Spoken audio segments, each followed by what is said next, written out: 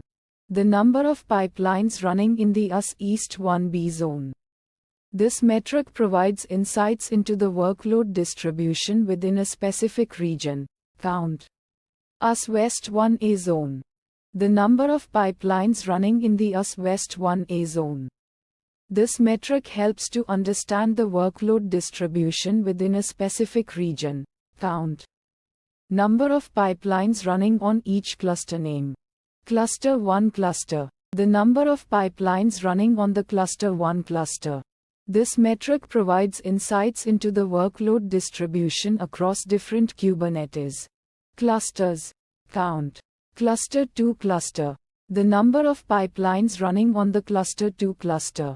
This metric provides insights into the workload distribution across different Kubernetes clusters. Count. Cluster 3 cluster. The number of pipelines running on the cluster 3 cluster. This metric provides insights into the workload distribution across different Kubernetes clusters. Count. Number of pipelines running on each namespace name. Kubeflow namespace. The number of pipelines running in the Kubeflow namespace.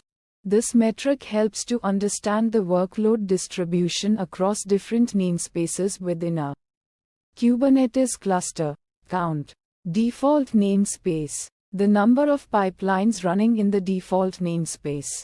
This metric provides insights into the workload distribution across different namespaces within a Kubernetes cluster. Count. Test namespace.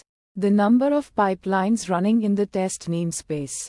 This metric provides insights into the workload distribution across different namespaces within a Kubernetes cluster. Count. Number of pipelines running on each node name. Node 1 node. The number of pipelines running on the node 1 node. This metric helps to understand the workload distribution across different nodes within a Kubernetes cluster. Count. Node 2 node. The number of pipelines running on the node 2 node. This metric helps to understand the workload distribution across different nodes within a Kubernetes cluster. Count. Node 3 node. The number of pipelines running on the node 3 node. This metric helps to understand the workload distribution across different nodes within a Kubernetes cluster. Count. Number of pipelines running on each pod name. Pod 1 pod. The number of pipelines running in the pod 1 pod. This metric provides insights into the workload distribution across different pods within a Kubernetes cluster. Count. Pod 2 pod. The number of pipelines running in the pod 2 pod. This metric provides insights into the workload distribution across different pods within a Kubernetes cluster. Count. Pod 3 pod. The number of pipelines running in the pod 3 pod. This metric provides insights into the workload distribution across different pods within a Kubernetes cluster. Count. Number of pipelines running on each container name. Container 1 container. The number of pipelines running within the container 1 container. This metric helps to understand the workload distribution across different containers within a pod. Count. Container 2 container. The number of pipelines running within the container 2 container. This metric helps to understand the workload distribution across different containers within a pod. Count. Container 3 container. The number of pipelines running within the container 3 container. This metric helps to understand the workload distribution across different containers within a pod.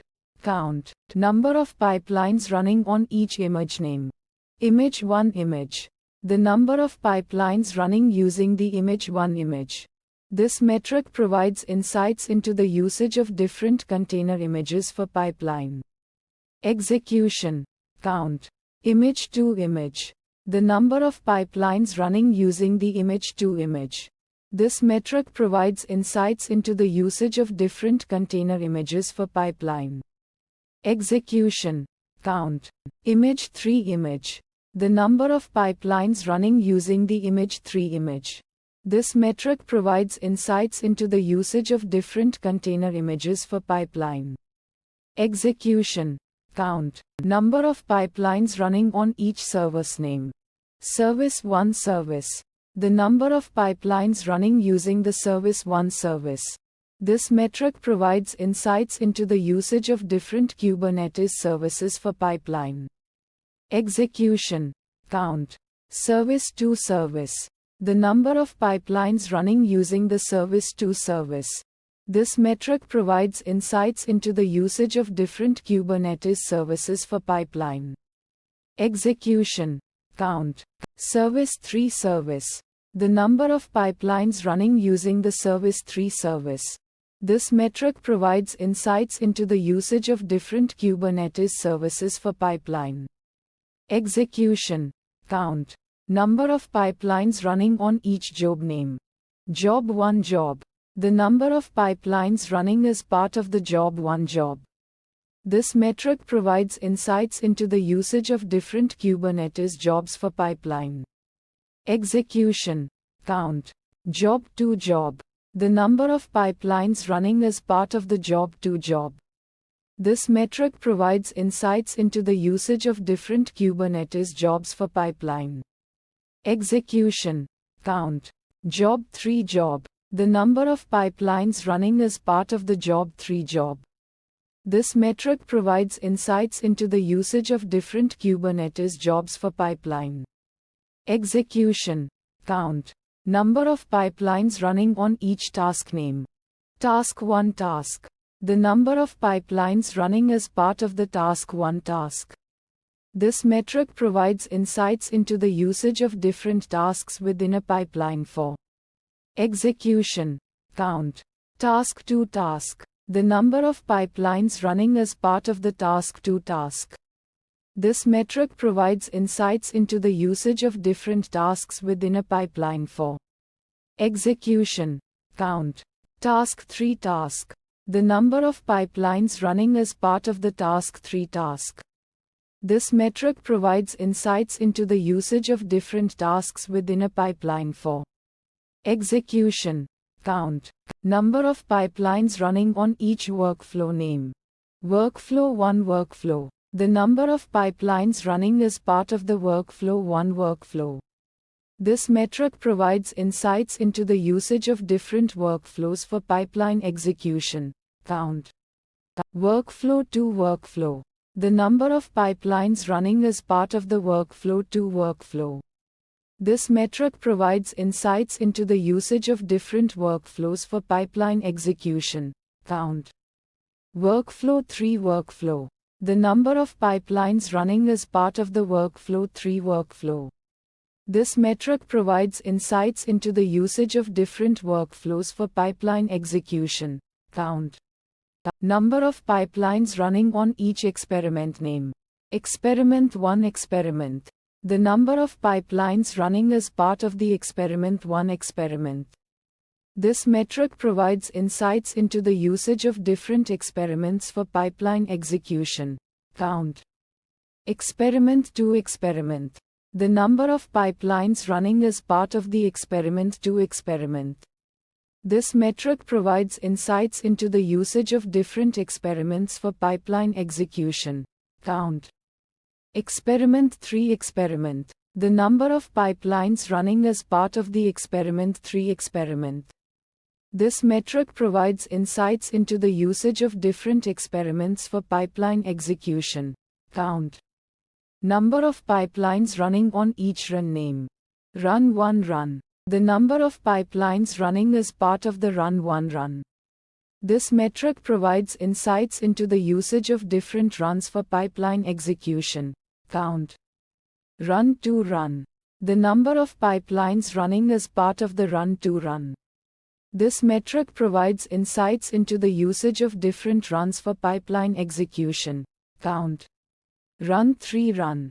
The number of pipelines running as part of the run 3 run. This metric provides insights into the usage of different runs for pipeline execution. Count. Number of pipelines running on each artifact name. Artifact 1 artifact. The number of pipelines running using the artifact 1 artifact. This metric provides insights into the usage of different artifacts for pipeline execution. Count. Artifact 2 artifact. The number of pipelines running using the artifact 2 artifact. This metric provides insights into the usage of different artifacts for pipeline execution. Count. Artifact 3 artifact. The number of pipelines running using the artifact 3 artifact. This metric provides insights into the usage of different artifacts for pipeline execution. Count. Number of pipelines running on each metric num. Metric 1 metric. The number of pipelines running using the metric 1 metric. This metric provides insights into the usage of different metrics for pipeline execution. Count. Metric 2 metric. The number of pipelines running using the metric 2 metric. This metric provides insights into the usage of different metrics for pipeline execution. Count. Metric 3 metric. The number of pipelines running using the metric 3 metric. This metric provides insights into the usage of different metrics for pipeline execution. Count. Number of pipelines running on each parameter name. Parameter 1 parameter. The number of pipelines running using the parameter 1 parameter. This metric provides insights into the usage of different parameters for pipeline execution. Count. Parameter 2 parameter. The number of pipelines running using the parameter 2 parameter. This metric provides insights into the usage of different parameters for pipeline execution. Count. Parameter 3 parameter. The number of pipelines running using the parameter 3 parameter. This metric provides insights into the usage of different parameters for pipeline execution. Count. Number of pipelines running on each component name. Component 1 component.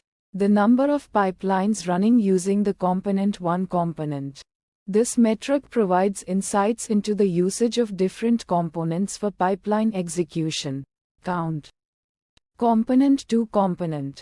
The number of pipelines running using the component 2 component. This metric provides insights into the usage of different components for pipeline execution. Count. Component 3 component. The number of pipelines running using the component 3 component.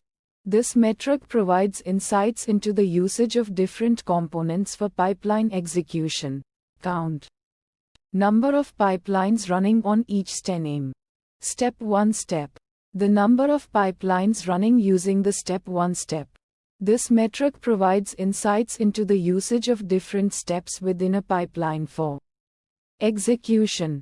Count. Step 2 step. The number of pipelines running using the step 2 step. This metric provides insights into the usage of different steps within a pipeline for execution. Count. Step 3 step. The number of pipelines running using the step 3 step. This metric provides insights into the usage of different steps within a pipeline for execution. Count. Number of pipelines running on each executor name. Executor 1 executor. The number of pipelines running using the executor 1 executor. This metric provides insights into the usage of different executors for pipeline execution. Count.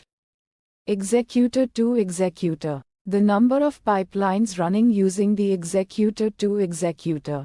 This metric provides insights into the usage of different executors for pipeline execution. Count. Executor 3 executor. The number of pipelines running using the executor 3 executor. This metric provides insights into the usage of different executors for pipeline execution. Count. Number of pipelines running on each trigger name. Trigger 1 trigger. The number of pipelines running using the trigger 1 trigger. This metric provides insights into the usage of different triggers for pipeline execution. Count. Trigger 2 trigger. The number of pipelines running using the trigger 2 trigger. This metric provides insights into the usage of different triggers for pipeline execution. Count. Trigger 3 trigger. The number of pipelines running using the trigger 3 trigger. This metric provides insights into the usage of different triggers for pipeline execution. Count. Number of pipelines running on each schedule name. Schedule 1 schedule. The number of pipelines running on the Schedule 1 schedule. This metric provides insights into the usage of different schedules for pipeline execution. Count. Schedule 2 schedule. The number of pipelines running on the Schedule 2 schedule. This metric provides insights into the usage of different schedules for pipeline execution. Count. Schedule 3 schedule. The number of pipelines running on the Schedule 3 schedule. This metric provides insights into the usage of different schedules for pipeline execution. Count. Number of pipelines running on each pipeline spec num. Pipeline spec 1 pipeline spec. The number of pipelines running using the pipeline spec 1 pipeline specification. This metric provides insights into the usage of different pipeline specifications for execution. Count. Pipeline spec 2 pipeline spec. The number of pipelines running using the pipeline spec 2 pipeline specification. This metric provides insights into the usage of different pipeline specifications for execution. Count. Pipeline spec 3 pipeline spec. The number of pipelines running using the pipeline spec 3 pipeline specification. This metric provides insights into the usage of different pipeline specifications for execution. Count. Number of pipelines running on each pipeline run name. Pipeline run 1 pipeline run.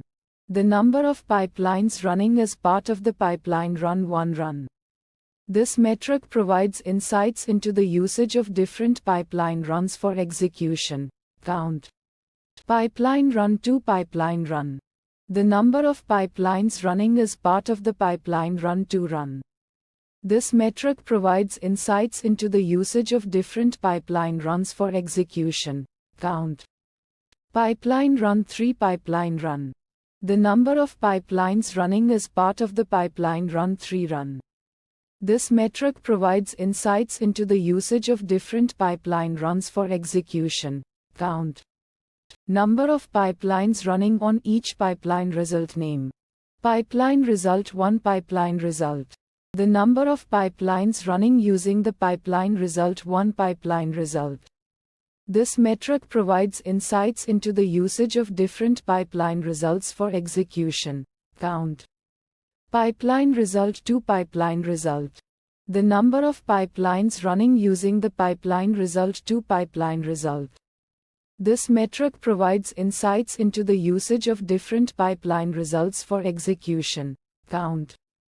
Pipeline result 3 pipeline result. The number of pipelines running using the pipeline result 3 pipeline result. This metric provides insights into the usage of different pipeline results for execution. Count. Number of pipelines running on each pipeline log name. Pipeline log 1 pipeline log. The number of pipelines running using the pipeline log 1 pipeline log. This metric provides insights into the usage of different pipeline logs for execution. Count. Pipeline log 2 pipeline log. The number of pipelines running using the pipeline log 2 pipeline log. This metric provides insights into the usage of different pipeline logs for execution. Count. Pipeline log 3 pipeline log. The number of pipelines running using the pipeline log 3 pipeline log. This metric provides insights into the usage of different pipeline logs for execution. Count. Number of pipelines running on each pipeline artifact name. Pipeline artifact 1 pipeline artifact. The number of pipelines running using the pipeline artifact 1 pipeline artifact. This metric provides insights into the usage of different pipeline artifacts for execution. Count. Pipeline artifact 2 pipeline artifact. The number of pipelines running using the pipeline artifact 2 pipeline artifact. This metric provides insights into the usage of different pipeline artifacts for execution. Count. Pipeline artifact 3 pipeline artifact. The number of pipelines running using the pipeline artifact 3 pipeline artifact. This metric provides insights into the usage of different pipeline artifacts for execution. Count. Number of pipelines running on each pipeline metric num. Pipeline metric 1 pipeline metric. The number of pipelines running using the pipeline metric 1 pipeline metric. This metric provides insights into the usage of different pipeline metrics for execution. Count. Pipeline metric 2 pipeline metric. The number of pipelines running using the pipeline metric 2 pipeline metric. This metric provides insights into the usage of different pipeline metrics for execution. Count. Pipeline metric 3 pipeline metric. The number of pipelines running using the pipeline metric 3 pipeline metric. This metric provides insights into the usage of different pipeline metrics for execution. Count. Number of pipelines running on each pipeline parameter name. Pipeline parameter 1 pipeline parameter. The number of pipelines running using the pipeline parameter 1 pipeline parameter.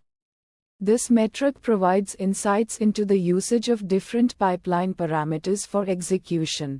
Count. Pipeline parameter 2 pipeline parameter. The number of pipelines running using the pipeline parameter 2 pipeline parameter. This metric provides insights into the usage of different pipeline parameters for execution. Count. Pipeline parameter 3 pipeline parameter. The number of pipelines running using the pipeline parameter 3 pipeline parameter. This metric provides insights into the usage of different pipeline parameters for execution. Count. Number of pipelines running on each pipeline component name. Pipeline component 1 pipeline component. The number of pipelines running using the pipeline component 1 pipeline component. This metric provides insights into the usage of different pipeline components for execution. Count. Pipeline component 2 pipeline component. The number of pipelines running using the pipeline component 2 pipeline component. This metric provides insights into the usage of different pipeline components for execution. Count. Pipeline component 3 pipeline component. The number of pipelines running using the pipeline component 3 pipeline component. This metric provides insights into the usage of different pipeline components for execution. Count.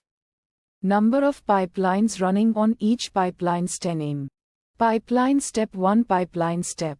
The number of pipelines running using the pipeline step 1 pipeline step. This metric provides insights into the usage of different pipeline steps for execution. Count. Pipeline step 2 pipeline step. The number of pipelines running using the pipeline step 2 pipeline step. This metric provides insights into the usage of different pipeline steps for execution. Count. Pipeline step 3 pipeline step. The number of pipelines running using the pipeline step 3 pipeline step. This metric provides insights into the usage of different pipeline steps for execution. Count. Number of pipelines running on each pipeline executor name. Pipeline executor 1 pipeline executor. The number of pipelines running using the pipeline executor 1 pipeline executor. This metric provides insights into the usage of different pipeline executors for execution. Count. Pipeline executor 2 pipeline executor. The number of pipelines running using the pipeline executor 2 pipeline executor. This metric provides insights into the usage of different pipeline executors for execution. Count. Pipeline executor 3. Pipeline executor. The number of pipelines running using the pipeline executor 3. Pipeline executor. This metric provides insights into the usage of different pipeline executors for execution. Count. Number of pipelines running on each pipeline trigger name. Pipeline trigger 1. Pipeline trigger. The number of pipelines running using the pipeline trigger 1. Pipeline trigger. This metric provides insights into the usage of different pipeline triggers for execution. Count. Pipeline trigger 2. Pipeline trigger. The number of pipelines running using the pipeline trigger 2. Pipeline trigger. This metric provides insights into the usage of different pipeline triggers for execution. Count. Pipeline trigger 3. Pipeline trigger. The number of pipelines running using the pipeline trigger 3. Pipeline trigger. This metric provides insights into the usage of different pipeline triggers for execution. Count. Number of pipelines running on each pipeline schedule name. Pipeline schedule 1. Pipeline schedule. The number of pipelines running using the pipeline schedule 1. Pipeline schedule. This metric provides insights into the usage of different pipeline schedules for execution. Count. Pipeline schedule 2. Pipeline schedule. The number of pipelines running using the pipeline schedule 2. Pipeline schedule. This metric provides insights into the usage of different pipeline schedules for execution. Count. Pipeline schedule 3. Pipeline schedule. The number of pipelines running using the pipeline schedule 3. Pipeline schedule. This metric provides insights into the usage of different pipeline schedules for execution. Count. Number of pipelines running on each pipeline status name. Pipeline status 1. Pipeline status. The number of pipelines running using the pipeline status 1. Pipeline status. This metric provides insights into the usage of different pipeline statuses for execution. Count. Pipeline status 2. Pipeline status. The number of pipelines running using the pipeline status 2. Pipeline status. This metric provides insights into the usage of different pipeline statuses for execution. Count. Pipeline status 3. Pipeline status. The number of pipelines running using the pipeline status 3. Pipeline status. This metric provides insights into the usage of different pipeline statuses for execution. Count. Number of pipelines running on each pipeline error name. Pipeline error 1. Pipeline error. The number of pipelines running using the pipeline error 1. Pipeline error. This metric provides insights into the usage of different pipeline errors for execution. Count. Pipeline error 2. Pipeline error. The number of pipelines running using the pipeline error 2. Pipeline error. This metric provides insights into the usage of different pipeline errors for execution. Count. Pipeline error 3. Pipeline error. The number of pipelines running using the pipeline error 3. Pipeline error. This metric provides insights into the usage of different pipeline errors for execution. Count. Number of pipelines running on each pipeline warning name. Pipeline warning 1. Pipeline warning. The number of pipelines running using the pipeline warning 1. Pipeline warning. This metric provides insights into the usage of different pipeline warnings for execution. Count. Pipeline warning 2. Pipeline warning. The number of pipelines running using the pipeline warning 2. Pipeline warning. This metric provides insights into the usage of different pipeline warnings for execution. Count. Pipeline warning 3. Pipeline warning. The number of pipelines running using the pipeline warning 3. Pipeline warning. This metric provides insights into the usage of different pipeline warnings for execution. Count. Number of pipelines running on each pipeline info name. Pipeline info 1. Pipeline info. The number of pipelines running using the pipeline info 1. Pipeline info. This metric provides insights into the usage of different pipeline info for execution. Count. Pipeline info to pipeline info. The number of pipelines running using the pipeline info to pipeline info.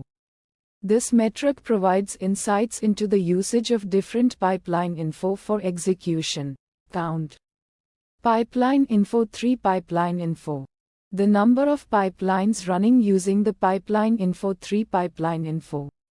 This metric provides insights into the usage of different pipeline info for execution.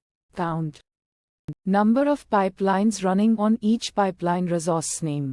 Pipeline resources 1 pipeline resources. The number of pipelines running using the pipeline resources 1 pipeline resources. This metric provides insights into the usage of different pipeline resources for execution. Count. Pipeline resources 2 pipeline resources. The number of pipelines running using the pipeline resources 2 pipeline resources. This metric provides insights into the usage of different pipeline resources for execution. Count. Pipeline resources 3 pipeline resources. The number of pipelines running using the pipeline resources 3 pipeline resources. This metric provides insights into the usage of different pipeline resources for execution. Count. Number of pipelines running on each pipeline security name. Pipeline security 1 pipeline security. The number of pipelines running using the pipeline security 1 pipeline security. This metric provides insights into the usage of different pipeline security settings for execution. Count. Pipeline security 2 pipeline security. The number of pipelines running using the pipeline security 2 pipeline security. This metric provides insights into the usage of different pipeline security settings for execution. Count. Pipeline security 3 pipeline security. The number of pipelines running using the pipeline security 3 pipeline security. This metric provides insights into the usage of different pipeline security settings for execution. Count. Number of pipelines running on each pipeline network name. Pipeline network 1 pipeline network. The number of pipelines running using the pipeline network 1 pipeline network configuration. This metric provides insights into the usage of different pipeline network settings for execution. Count. Pipeline network 2 pipeline network. The number of pipelines running using the pipeline network 2 pipeline network configuration. This metric provides insights into the usage of different pipeline network settings for execution. Count. Pipeline network 3 pipeline network. The number of pipelines running using the pipeline network 3 pipeline network configuration. This metric provides insights into the usage of different pipeline network settings for execution. Count. Number of pipelines running on each pipeline storage name. Pipeline storage 1 pipeline storage. The number of pipelines running using the pipeline storage 1 pipeline storage configuration. This metric provides insights into the usage of different pipeline storage settings for execution. Count. Pipeline storage 2 pipeline storage. The number of pipelines running using the pipeline storage 2 pipeline storage configuration. This metric provides insights into the usage of different pipeline storage settings for execution. Count. Strong community support. Kubeflow boasts a vibrant and active community that provides a valuable resource for users. This support manifests in forums, documentation, and open source contributions, facilitating knowledge sharing and problem solving. For example, the Kubeflow community provides extensive support through online forums, Slack channels, and GitHub repositories. This active engagement fosters collaboration, enabling users to readily find solutions, share best practices, and contribute to the Kubeflow ecosystem. Key success factors. Easy-to-use interface. Kubeflow emphasizes user-friendliness, offering a streamlined interface that simplifies the deployment and management of machine learning workloads. This intuitive design empowers both experienced and novice users to easily navigate and utilize the platform's functionalities. For instance, Kubeflow provides a web-based user interface that enables users to effortlessly manage their machine learning experiments, track their model training progress, and deploy models for serving, without the need for deep technical expertise. Key success factors: robust scalability and reliability. Kubeflow is designed to handle demanding workloads and ensure the smooth operation of machine learning pipelines. Its robust architecture allows it to scale seamlessly to accommodate increasing data volumes and compute requirements, providing reliable performance even under high load conditions. For example, Kubeflow's distributed architecture and containerized environment enable efficient resource allocation and management, allowing it to scale horizontally to accommodate large-scale machine learning projects, ensuring uninterrupted performance in model training. Key success factors: integration with existing workflows. Kubeflow seamlessly integrates with existing data pipelines and workflows, enabling a smooth transition for organizations already using established tools and processes. This integration eliminates the need for significant rework and facilitates a seamless transition to a cloud-native machine learning environment. For example, Kubeflow's support for popular data science frameworks like TensorFlow, PyTorch, and scikit-learn simplifies the integration with existing data pipelines and workflows, enabling users to leverage their existing infrastructure and expertise for machine learning tasks. Key success factors: comprehensive documentation and tutorials. Kubeflow provides comprehensive documentation and tutorials that guide users through every step of the process, from installation and configuration to advanced use cases. This extensive documentation equips users with the necessary knowledge to effectively leverage Kubeflow's capabilities.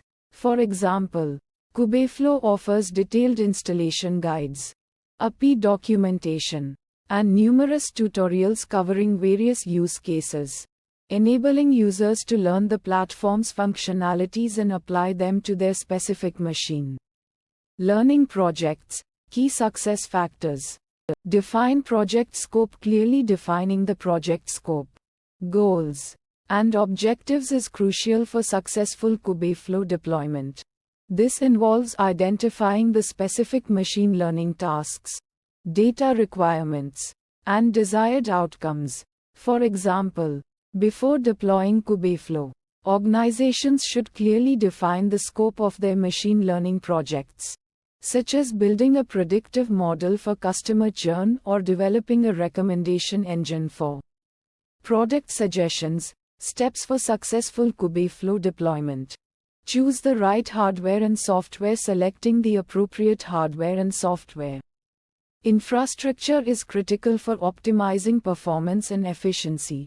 This involves considering the computational requirements, storage needs, and compatibility with Kubeflow's components. For example, organizations should choose hardware and software infrastructure that meets the computational demands of their machine learning tasks, considering factors like CPU cores, memory size, and GPU availability. Steps for successful Kubeflow deployment: install and configure Kubeflow. Installing and configuring Kubeflow involves setting up the necessary components, including Kubernetes clusters, and configuring the environment for machine learning workloads. This process requires technical expertise and attention to detail. For example, organizations need to install and configure Kubeflow on their Kubernetes clusters, ensuring the proper deployment and integration of the platform's components, including the Kubeflow pipelines. Jupyter notebooks, and milliliter metadata, steps for successful Kubeflow deployment. Integrate with existing data and workflows seamlessly. Integrating Kubeflow with existing data sources and workflows is essential for a smooth transition and optimal utilization. This requires compatibility with existing tools and data formats. For example, organizations need to integrate Kubeflow with their existing data storage solutions, such as databases and data lakes, and ensure the smooth flow of data between different components in their machine learning pipelines. Steps for successful Kubeflow deployment. Monitor and optimize performance. Monitoring Kubeflow's performance is crucial for identifying bottlenecks, optimizing resource allocation, and ensuring efficient operation. This involves tracking key metrics and making adjustments as needed. For example, organizations should monitor resource utilization, model training times, and prediction latency to identify areas for optimization and ensure efficient resource allocation. Within the Kubeflow environment, steps for successful Kubeflow deployment. Continuous learning and improvement. Continuous learning and improvement are essential for keeping pace with advancements in machine learning and maximizing Kubeflow's benefits. This involves staying updated on new features, best practices, and emerging technologies. For example, organizations should stay informed about new releases and features of Kubeflow, explore best practices for model deployment and monitoring, and adopt new technologies and frameworks within their machine learning workflows. Steps for successful Kubeflow deployment. Machine learning model training. Kubeflow is widely used for training machine learning models, leveraging its distributed computing capabilities to accelerate the training process and handle large datasets. For example, Kubeflow enables organizations to train complex machine learning models, such as deep neural networks, using distributed training techniques, leveraging multiple GPUs and nodes to speed up the training process and handle large datasets. Common Kubeflow use cases. Model deployment and serving. Kubeflow simplifies the deployment and serving of machine learning models, providing tools and infrastructure for deploying models to production environments and serving predictions in real time. For example, Kubeflow allows organizations to deploy trained models to production environments using containerization technologies, making them easily accessible for serving predictions and integrating them with other applications. Common Kubeflow use cases. Data science workflow automation. Kubeflow empowers data scientists to automate their workflows, streamlining the process of data preparation, model training, and evaluation. This automation reduces manual effort and ensures consistency and reproducibility. For example, Kubeflow enables data scientists to build and automate data science workflows, including data preprocessing, feature engineering, model selection, and hyperparameter tuning, reducing manual intervention and ensuring consistency in their machine learning projects. Common Kubeflow use cases. Experiment tracking and management. Kubeflow facilitates experiment tracking and management, enabling data scientists to track and compare different model configurations and hyperparameter settings, leading to improved model performance and insights. For example, Kubeflow's ML metadata component enables experiment tracking, allowing data scientists to log model parameters, training metrics, and results for easy comparison and analysis, facilitating model selection and optimization. Common Kubeflow use cases. AI model optimization and hyperparameter tuning. Kubeflow provides tools and infrastructure for optimizing AI models and tuning hyperparameters. enabling data scientists to achieve optimal performance by experimenting with different configurations. For example, Kubeflow's hyperparameter tuning capabilities allow data scientists to explore a wide range of hyperparameter combinations, automate the process of finding optimal configurations, and improve the performance of their AI models. Common Kubeflow use cases.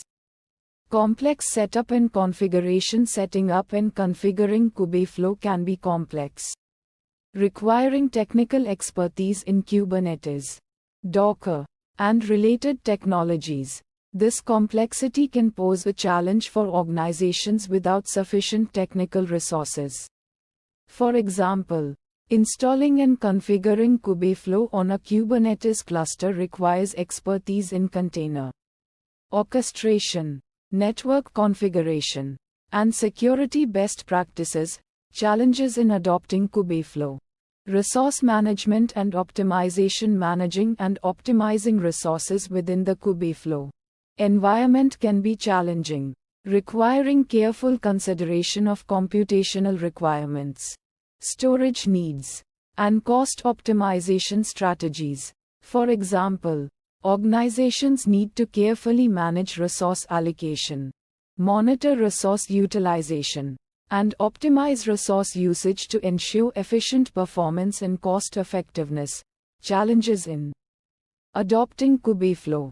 Integration with legacy systems. Integrating Kubeflow with existing legacy systems can be a significant hurdle, requiring compatibility with different data formats, workflows, and security protocols. This integration can be time-consuming and require significant rework.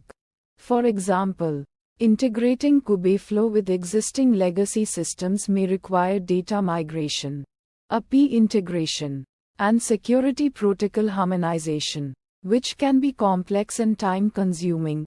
Challenges in adopting Kubeflow. Lack of skilled personnel. A shortage of skilled personnel with expertise in Kubeflow, Kubernetes, and related technologies can hinder adoption and implementation. Organizations may need to invest in training and development to bridge this gap.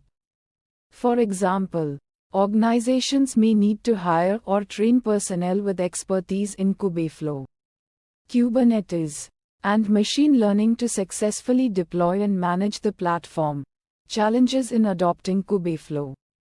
Security and governance concerns. Security and governance considerations are crucial for deploying Kubeflow in enterprise environments. This involves addressing data security, access control, and compliance requirements. For example, organizations need to implement security measures, such as access control, data encryption, and network security policies, to ensure the security and privacy of sensitive data within the Kubeflow environment. Challenges in adopting Kubeflow. Kubeflow, an open-source machine learning platform facilitating seamless milliliter workflow building and deployment, is susceptible to various security vulnerabilities. These threats pose significant risks, demanding comprehensive mitigation strategies to ensure platform security and data integrity. Kubeflow threats. Description. Misconfigured access controls, often stemming from inadequate permissions or default configurations, enable unauthorized individuals to access sensitive data or system resources. For instance, if a Kubeflow deployment allows unrestricted access to its API endpoints, malicious actors could potentially gain control over milliliter models or steal sensitive training data. Misconfigured access controls. Insecure API endpoints, lacking robust authentication or encryption mechanisms, can be exploited by attackers to bypass security measures and gain unauthorized access to Kubeflow resources. For instance, if a Kubeflow deployment exposes its API endpoints without proper authentication, an attacker could potentially access and manipulate milliliter models or steal data without Authorization. Insecure API endpoints. Weak credentials, such as easily guessable passwords or default configurations, provide attackers with easy entry points to compromise Kubeflow accounts. For instance, if a Kubeflow user uses a weak password or leaves default credentials unchanged, an attacker could easily guess or brute force the password and gain unauthorized access to the account, potentially leading to data theft or system compromise. Weak credentials. Malicious code injection into Kubeflow workflows can compromise the integrity and security of milliliter models and processes. For example, an attacker could inject malicious code into a training dataset, leading to biased or corrupted models, or into a deployed model, causing it to make incorrect predictions or leak sensitive information. Malicious code. Denial of service attacks. Targeting Kubeflow resources overwhelm the platform with excessive traffic, rendering it unavailable to legitimate users. This can disrupt milliliter training and deployment processes, negatively impacting critical applications relying on Kubeflow's services. For example, an attacker could launch a DDoS attack against a Kubeflow deployment, flooding its network with traffic, making it unresponsive and inaccessible to authorized users. Denial of service attacks.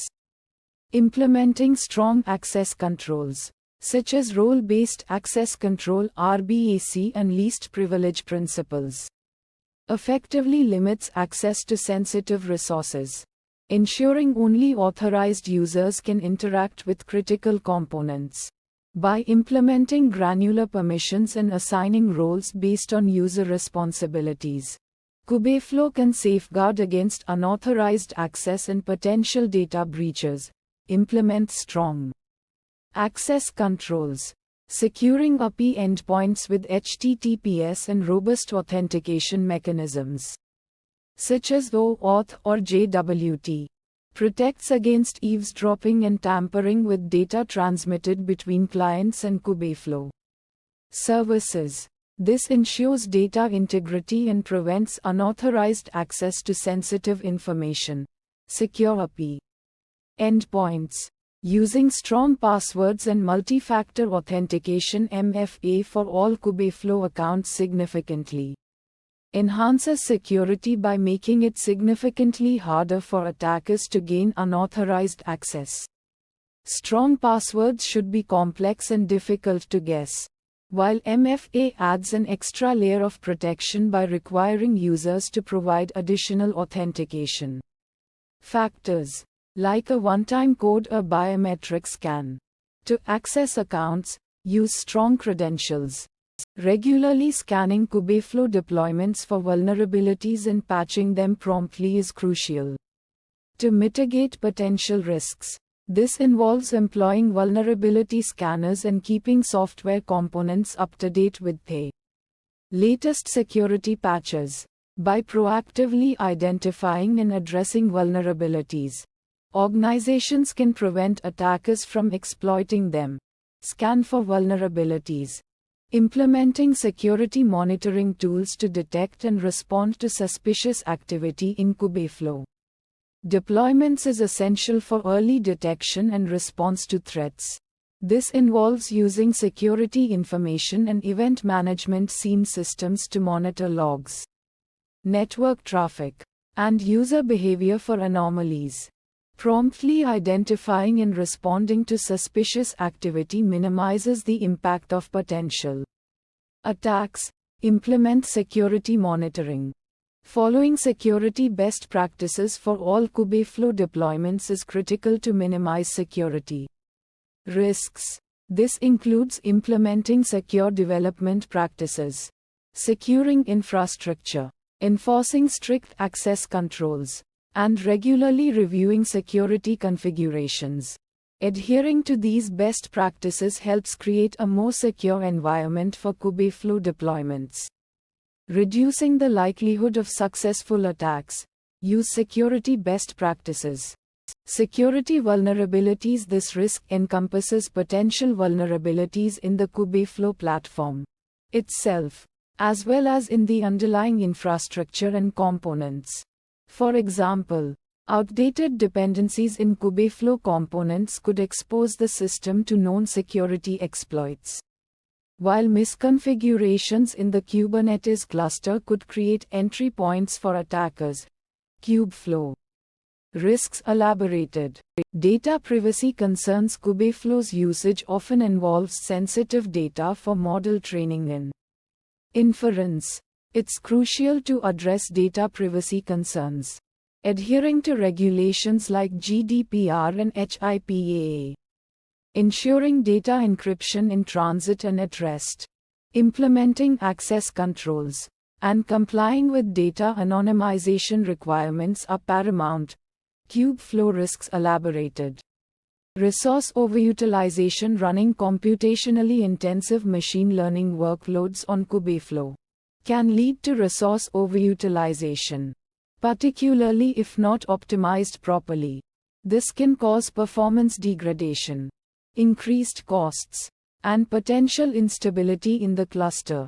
Monitoring resource usage and implementing effective resource allocation strategies are key. Kubeflow risks. Elaborated.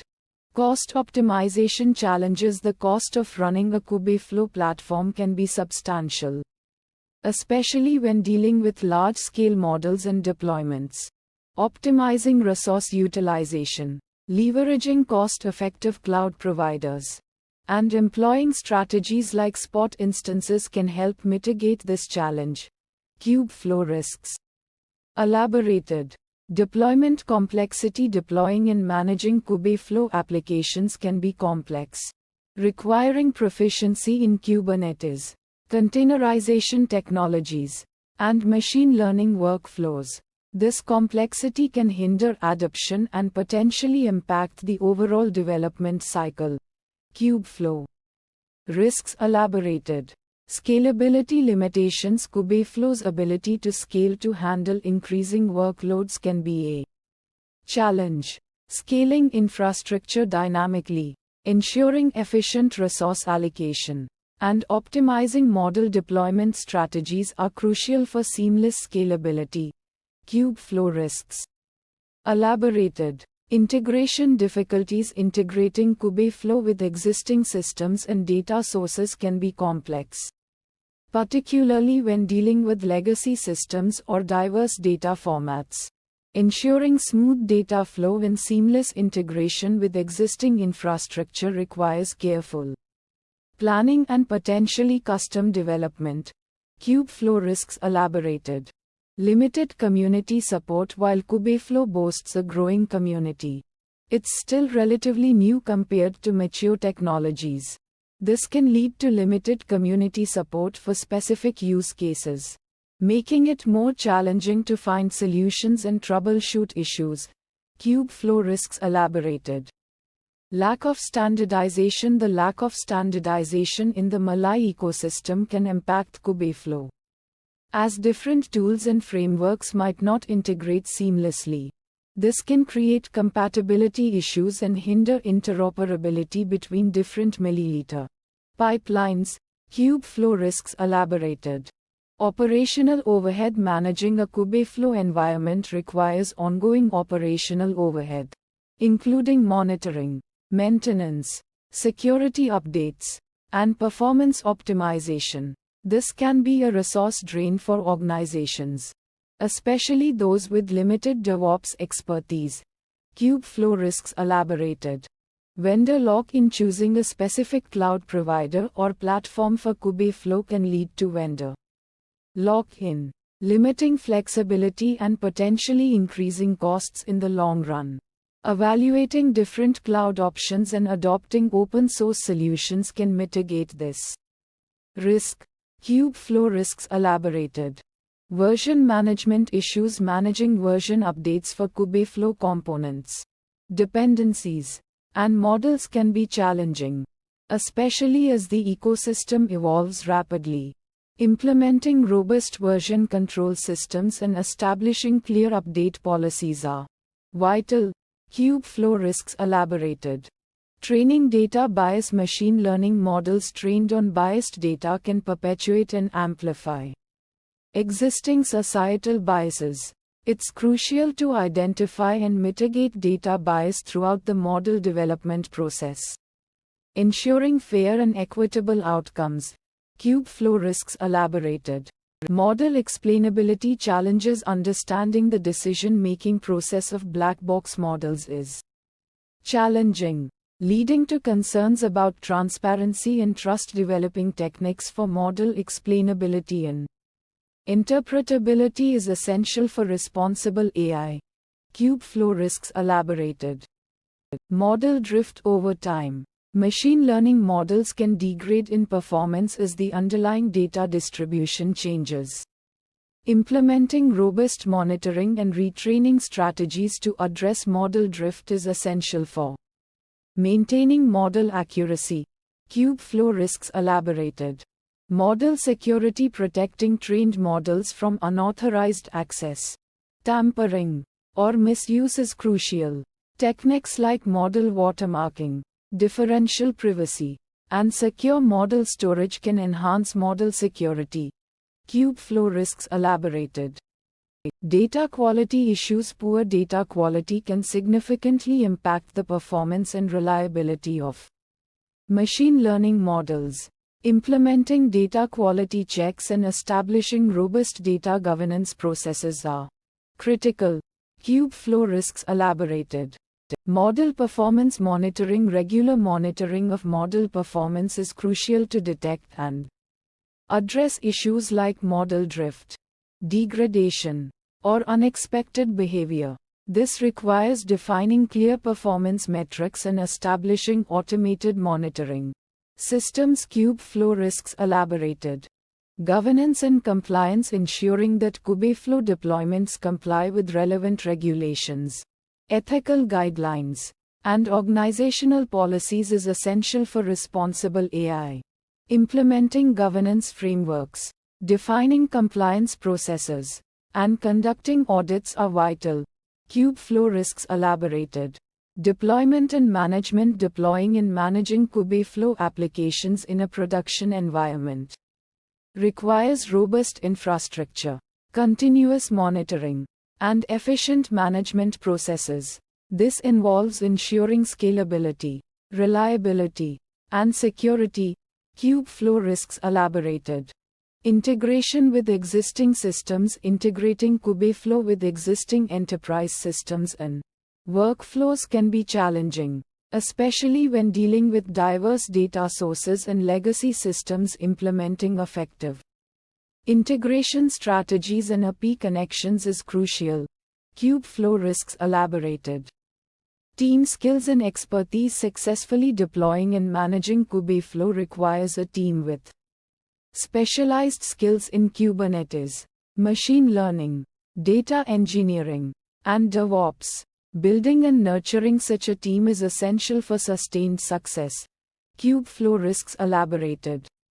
Cost of development and maintenance. Developing, deploying, and maintaining Kubeflow applications can be a significant cost, including infrastructure, personnel, and ongoing support.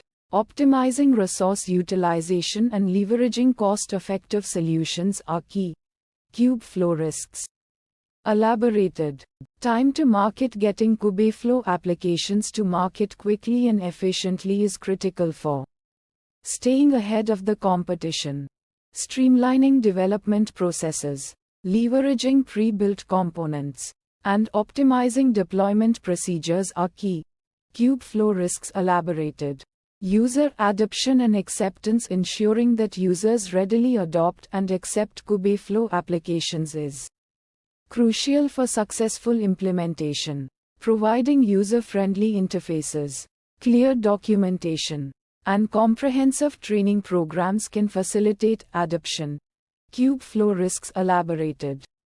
Continuous improvement and evolution. The field of ML is constantly evolving, requiring ongoing improvements and updates to Kubeflow deployments. implementing continuous integration and delivery CI/CD practices, and staying abreast of industry best practices are essential. Kubeflow risks elaborated. Monitoring and observability, gaining insights into the performance, behavior, and resource consumption of Kubeflow applications is vital for troubleshooting, optimization, and proactive maintenance. Implementing comprehensive monitoring and observability solutions is essential. Kubeflow risks elaborated. Security auditing. Regular security audits are crucial to identify and address potential vulnerabilities in Kubeflow deployments. This includes penetration testing, vulnerability scanning, and security assessments. Kubeflow risks elaborated. Data governance. Establishing robust data governance frameworks is essential for managing data quality, security, privacy, and compliance. This involves defining clear data ownership, access controls, and data retention policies. Kubeflow risks elaborated. Model governance. Establishing guidelines for model development, deployment, and monitoring is crucial for ensuring responsible AI. This includes defining model validation processes, establishing explainability requirements, and implementing ethical guidelines. Kubeflow risks elaborated. Risk assessment and mitigation. Proactively identifying, assessing, and mitigating potential risks associated with Kubeflow deployments is essential for ensuring success. This involves conducting thorough risk analyses and developing comprehensive risk mitigation strategies. Kubeflow risks elaborated. Change management. Implementing change management processes is crucial for managing updates, upgrades, and configuration changes to Kubeflow deployments. This ensures a smooth transition and minimizes disruptions. Kubeflow risks elaborated. Communication and collaboration. Effective communication and collaboration among stakeholders are vital for successful Kubeflow projects. This includes fostering open communication channels, sharing knowledge, and working collaboratively. Kubeflow risks elaborated. Documentation and training. Creating comprehensive documentation and providing adequate training for users and administrators is essential for smooth adoption and ongoing maintenance of Kubeflow applications. Kubeflow risks elaborated. Feedback and iteration. Collecting user feedback and iterating on Kubeflow deployments is crucial for continuous improvement. This involves incorporating user feedback, tracking performance metrics, and making necessary adjustments. Kubeflow risks elaborated. Identify the issue. This step involves recognizing and defining the security risk or vulnerability that needs to be addressed. For example, identifying a potential data breach due to weak password policies or a vulnerability in a web application. Steps involved. Gather relevant information once the issue is identified. It is crucial to collect detailed information about the risk. This could involve gathering data on the nature of the vulnerability, its impact, and any potential exploits. This step could involve reviewing logs, conducting security assessments, or consulting with experts. Steps involved. Analyze the problem with the gathered information. It's essential to thoroughly analyze the problem to understand its root causes and potential consequences. This could involve identifying the vulnerabilities, assessing the likelihood of exploitation, and estimating the potential impact. Steps involved. Develop a solution based on the analysis. Develop a comprehensive solution to address the identified security risk. This could involve implementing new security controls, updating existing systems, or changing organizational processes. Steps involved. Implement the solution. Once a solution is developed, it needs to be implemented effectively. This could involve deploying new security tools, updating software, or training employees on new security procedures. Steps involved. Test and monitor the solution after implementation. It's critical to test the effectiveness of the solution and continuously monitor its performance. This ensures that the solution is working as intended and that new vulnerabilities are not emerging. Ongoing monitoring helps identify any weaknesses or areas that require improvement. Steps involved. Risk assessment and mitigation planning. This involves identifying, analyzing, and prioritizing potential risks to the organization. A plan is then developed to address these risks, which may include implementing controls, transferring risk, or accepting risk. For example, identifying the risk of a data breach and implementing encryption and access controls to mitigate it. Mitigation strategies. Security awareness training. This is essential for educating employees about security threats and best practices. Regular training helps employees understand their role in protecting sensitive information and avoiding common security mistakes. This could include training on phishing detection, strong password practices, and reporting suspicious activities. Mitigation strategies. Access control and authentication. Implementing strong access controls and authentication mechanisms is critical to limiting unauthorized access to sensitive data and systems. This could involve using multi-factor authentication, restricting access to specific roles and users, and monitoring user activities. Mitigation strategies. Data encryption. Encrypting sensitive data both at rest and in transit significantly reduces the risk of data breaches. Encryption makes it difficult for unauthorized individuals to access and exploit sensitive information. Examples include encrypting databases, emails, and files. Mitigation strategies. Vulnerability scanning and patching. Regularly scanning systems for vulnerabilities and promptly patching them is crucial to staying ahead of potential exploits. This involves using automated tools to identify known vulnerabilities and applying security updates to address them. Mitigation strategies.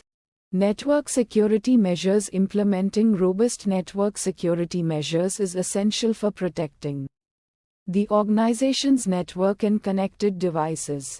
This could include firewalls, intrusion detection systems, and network segmentation. It also includes securing network devices, implementing VPNs, and encrypting network traffic. Mitigation strategies. Incident response planning. Having a well-defined incident response plan is critical for handling security incidents effectively and minimizing their impact. This involves establishing procedures for detecting, analyzing, containing, and recovering from security incidents. Mitigation strategies. Regular audits and reviews. Conducting regular audits and reviews of security controls helps ensure their effectiveness and identify any weaknesses. This could involve internal audits, external assessments, or penetration testing. Mitigation strategies. Continuous monitoring and logging. Continuous monitoring and logging of system activities help detect potential security threats in real time. This involves using security information and event management scene tools to collect, analyze, and alert on suspicious events. Mitigation strategies. Backup and recovery. Regularly backing up critical data and systems allows for quick recovery in case of a data breach or other disaster. This involves establishing a robust backup and recovery plan and regularly testing the recovery process. Mitigation strategies. Disaster recovery planning. This involves developing a plan to restore critical business functions in the event of a disaster. This plan should include procedures for data recovery, system restoration, and business continuity. This could involve establishing a disaster recovery site or implementing cloud-based disaster recovery solutions, mitigation strategies. Steps to recover from failure. These steps outline the process of restoring functionality and resolving the issue that caused the failure. It involves actions like restarting services, restoring data from backups, or reverting to a previous stable configuration. Kubeflow contingency planning steps. Identify affected components. This step involves determining which parts of the Kubeflow system are impacted by the failure. This can be achieved by observing error logs, monitoring metrics, or examining system alerts. Kubeflow contingency planning steps. Gather logs and metrics. Collecting relevant logs and metrics from affected components is crucial for understanding the nature of the failure. This information helps identify the root cause of the problem and guide the recovery process. Kubeflow contingency planning steps. Analyze logs for root cause. This step involves analyzing the collected logs and metrics to determine the underlying reason for the failure. The analysis might involve identifying error messages, performance bottlenecks, or resource constraints. Kubeflow contingency planning steps. Implement recovery actions based on the root cause analysis. Appropriate recovery actions are taken to restore the system to a functional state. These actions could involve restarting failed components, restoring data from backups, or applying necessary configuration changes. Kubeflow contingency planning steps. Verify recovery success after implementing recovery actions. It's important to verify that the system is back to its operational state. This can be done by checking if services are running correctly, data is accessible, and expected functionality is restored. Kubeflow contingency planning steps. Document incident and lessons learned. It's essential to document the incident, including the root cause, recovery steps taken, and any lessons learned from the experience. This documentation helps in preventing similar issues in the future and improves the overall reliability of the system. Kubeflow contingency planning steps. Steps to prevent future failures. This section outlines proactive measures to mitigate the risk of similar failures in the future. These measures can include implementing redundancy, enhancing monitoring systems, or strengthening security protocols. Kubeflow contingency planning steps. Identify potential failure points. This involves identifying critical components or processes within the Kubeflow system that are vulnerable to failure.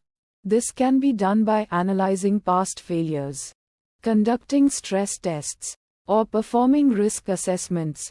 Kubeflow contingency planning steps. Implement monitoring and alerting. This step involves establishing comprehensive monitoring systems to track the health and performance of critical components.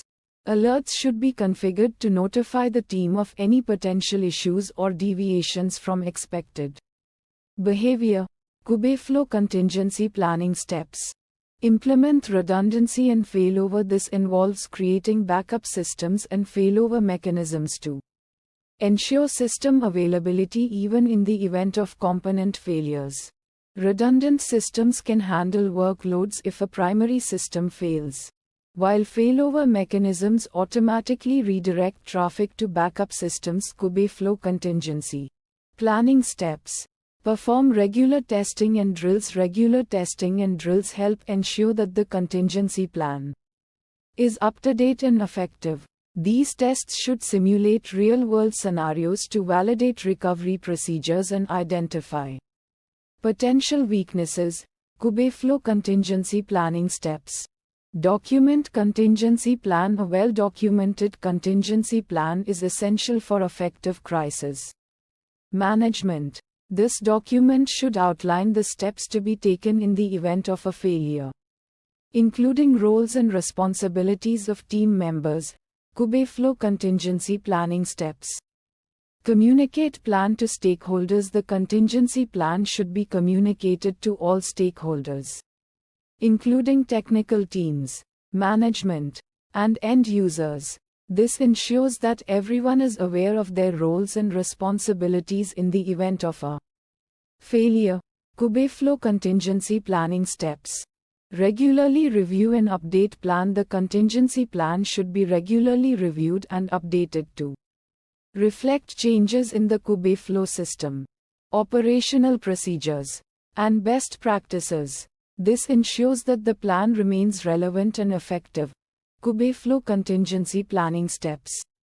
Ensure adequate resources and training. It's crucial to ensure that the team has access to the necessary resources, including tools, equipment, and training, to effectively implement the contingency plan.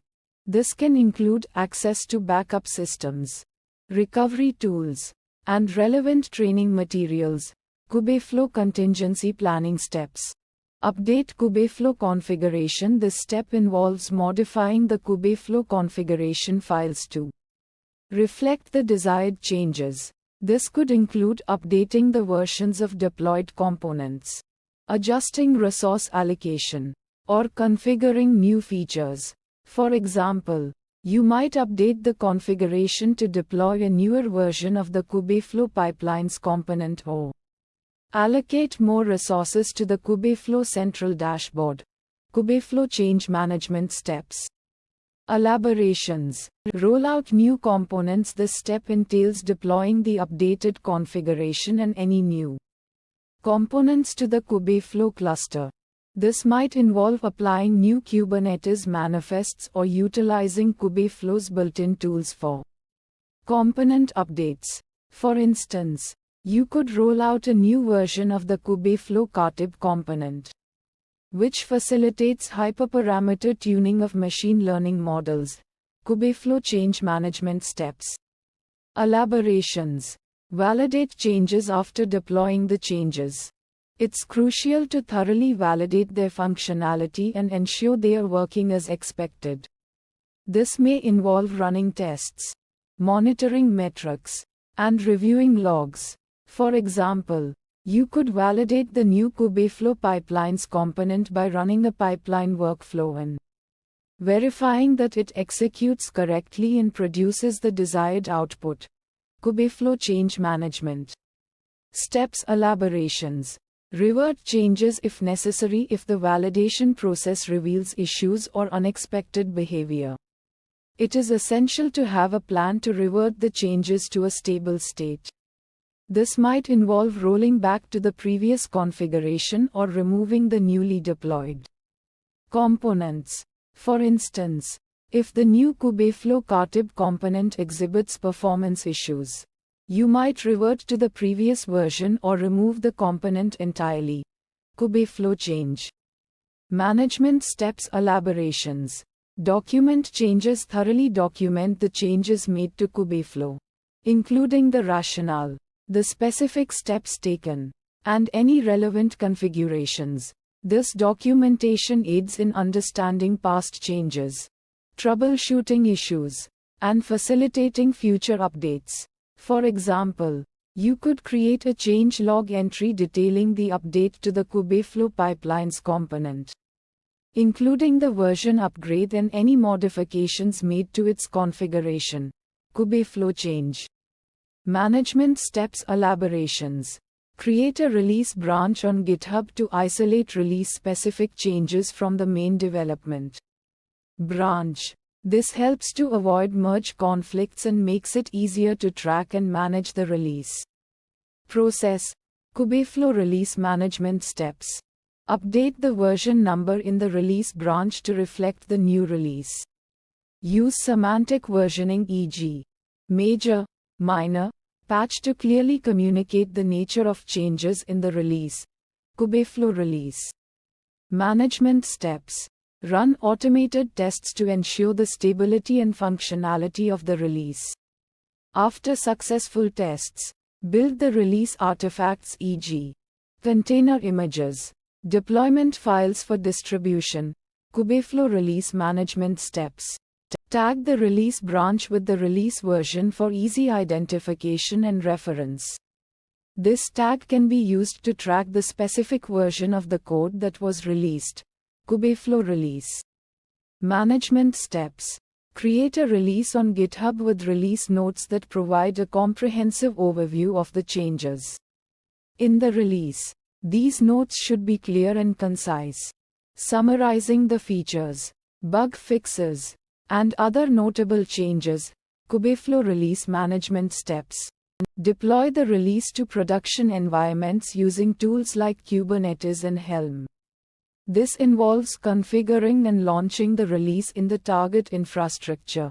Kubeflow release management steps. Announce the release to users through various channels such as email, website updates, or community forums. Provide clear and detailed information about the release, including release notes and any potential impact on users. Kubeflow release management steps. Use a release branch to isolate release changes from ongoing development. This helps to maintain stability and avoid merge conflicts during the release process. Kubeflow release management best practices. Follow semantic versioning for version numbers to clearly communicate the changes in each release. This makes it easier for users to understand the scope and nature of updates. Kubeflow release management best practices. Automate the release process as much as possible to reduce manual effort and minimize errors. Tools like Jenkins and GitHub Actions can be used to automate tasks like testing, building, and deploying releases. Kubeflow release management best practices. Communicate release information clearly to users through release notes, announcements, and documentation. Ensure that users have access to the necessary information to understand the release and its potential impact. Kubeflow release management best practices. Track release metrics such as time to release, bug rates, and user feedback to identify areas for improvement in the release process. This data can be used to optimize future releases and enhance the overall release experience. Kubeflow release management best practices. Use a release management tool like GitHub or Jenkins to streamline the release process. These tools offer features for managing releases, automating tasks, and tracking progress. Kubeflow release management best practices. GitHub is a popular platform for hosting code repositories and managing releases. It provides features for creating release branches, tagging releases, and publishing release notes. Kubeflow release management tools. Jenkins is a widely used continuous integration and continuous delivery CI/CD tool that can automate various aspects of the release process, including testing, building, and deploying releases. Kubeflow release management tools. Artifactory is a repository manager that can be used to store and distribute release artifacts, such as container images and deployment files. Kubeflow release management tools. Kubernetes is a container orchestration platform that is commonly used for deploying and managing applications, including Kubeflow releases. Kubeflow release management tools. Helm is a package manager for Kubernetes that simplifies the process of deploying and managing Kubeflow applications on Kubernetes clusters. Kubeflow release management tools. The official Kubeflow documentation provides comprehensive information about installing, configuring, and using Kubeflow. It includes guides, tutorials, and reference materials for various Kubeflow components. Kubeflow release management resources. The Kubeflow Community Forum is a platform for users to connect, discuss issues, and share knowledge about Kubeflow. It's a valuable resource for finding answers to questions and getting support from other Kubeflow users. Kubeflow release management resources. The Kubeflow GitHub repository hosts the source code for Kubeflow and related projects.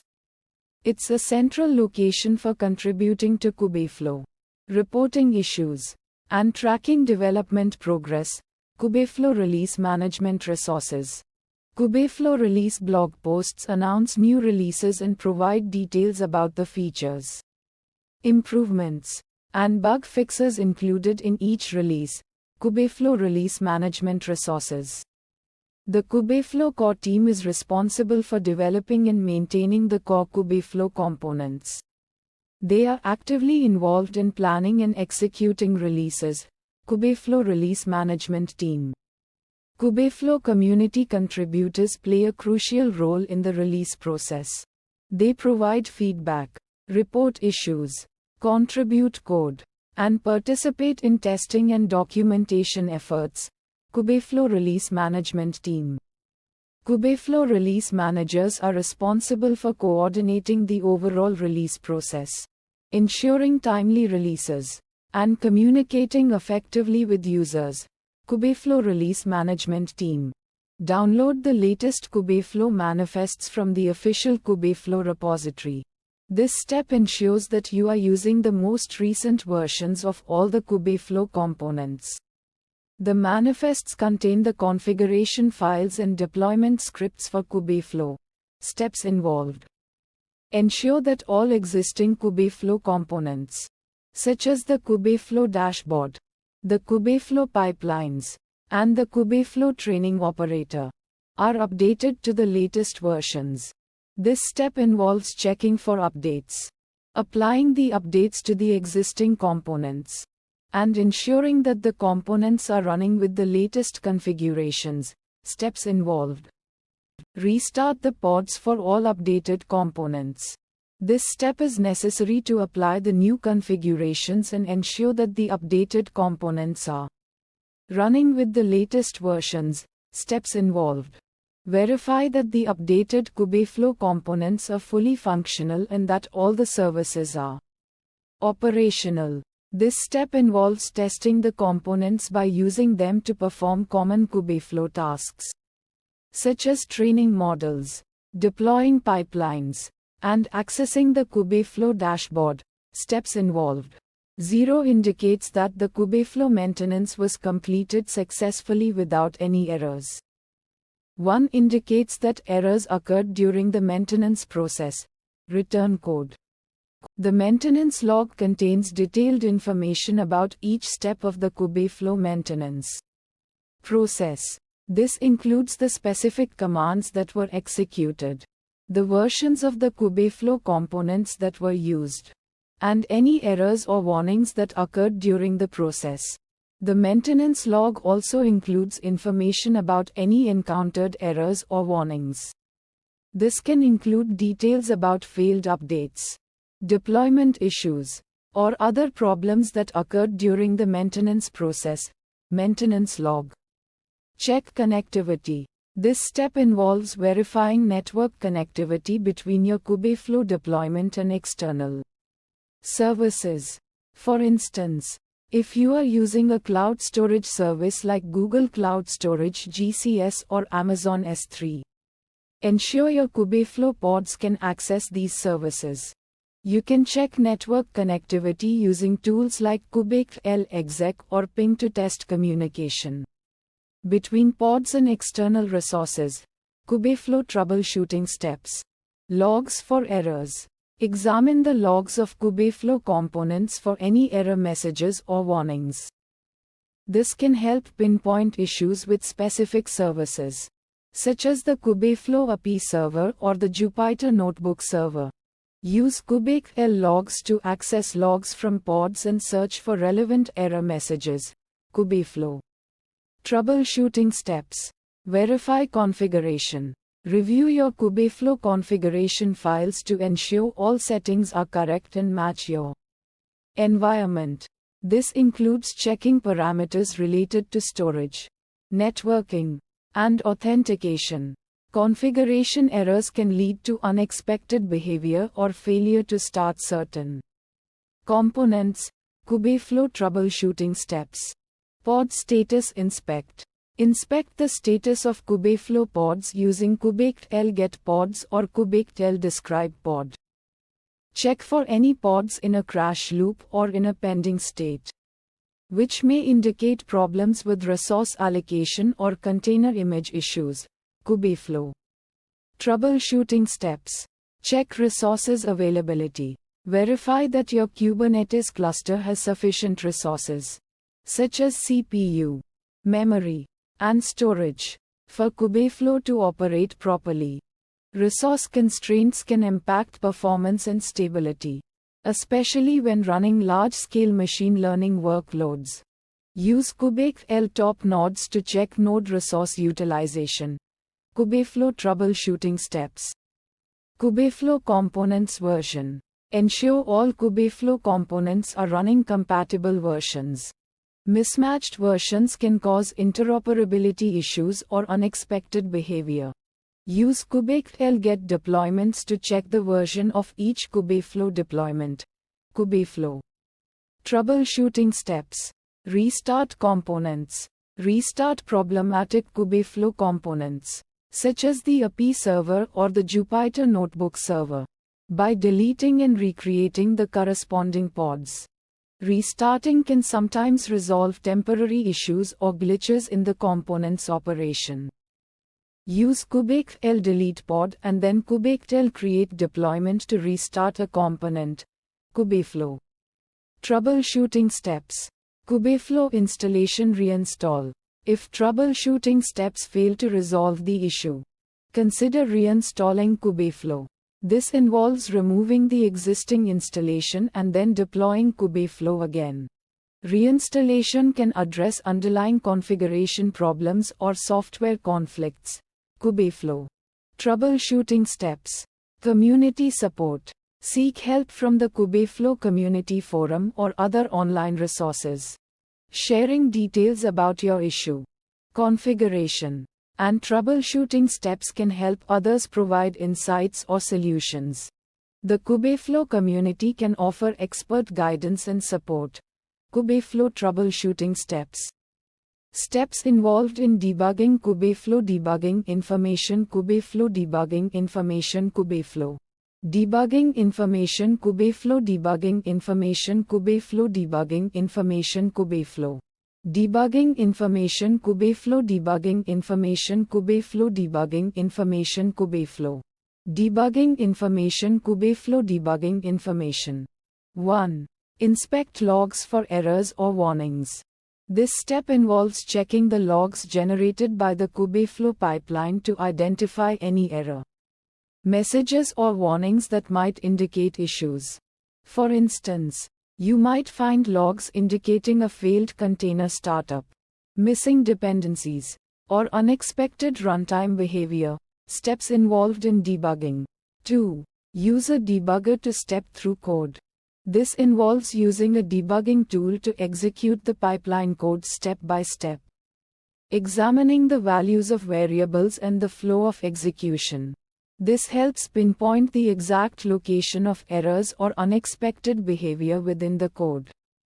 Common debuggers used with Kubeflow pipelines might include Python's PDB or similar tools. Steps involved in debugging. 3. Examine metrics and resource usage. This step focuses on analyzing the performance metrics collected during the pipeline execution. Metrics can include resource utilization, execution times, and data throughput. By examining these metrics, you can identify potential performance bottlenecks, resource constraints, or unexpected resource consumption patterns. Steps involved in debugging. 4. Analyze the pipeline's execution graph. Kubeflow pipelines provide a visual representation of the pipeline's execution flow, allowing you to see how different components are interconnected. This helps identify potential issues in the pipeline's logic, such as incorrect component dependencies or incorrect execution order. Steps involved in debugging. 5. Use a profiler to identify performance bottlenecks. Performance profiling tools help analyze the pipeline's execution in detail, identifying specific areas where performance is lagging. This could involve measuring the time spent on specific operations, analyzing resource usage, or identifying bottlenecks in data processing. Tools like the Python profiler cProfile or similar profiling libraries can be helpful in this. Steps involved in debugging. 6. Check for misconfigured components. This step involves verifying that all components within the pipeline are correctly configured. This includes ensuring that the components use the correct parameters, access the necessary data sources, and communicate with each other as expected. For example, a misconfigured component might have incorrect input or output parameters, leading to data inconsistencies or unexpected behavior. Steps involved in debugging. 7. Ensure that the necessary dependencies are installed. The Kubeflow pipeline should have all required dependencies installed and accessible. This could include libraries, frameworks, and other software required for the components to function correctly. Missing dependencies can lead to runtime errors or unexpected behavior. You can use package managers like pip or conda to install and manage dependencies within your Kubeflow environment. Steps involved in debugging. 8. Verify that the pipeline is configured correctly. This step involves reviewing the entire pipeline configuration, ensuring that the components are arranged in the correct order, and that the pipeline is defined according to the expected workflow. Misconfigurations in the pipeline definition can lead to incorrect execution order, data flow issues, or unexpected results. Steps involved in debugging. 9. Test the pipeline with different inputs. Thoroughly testing the pipeline with various input datasets and scenarios can uncover potential issues or unexpected behavior.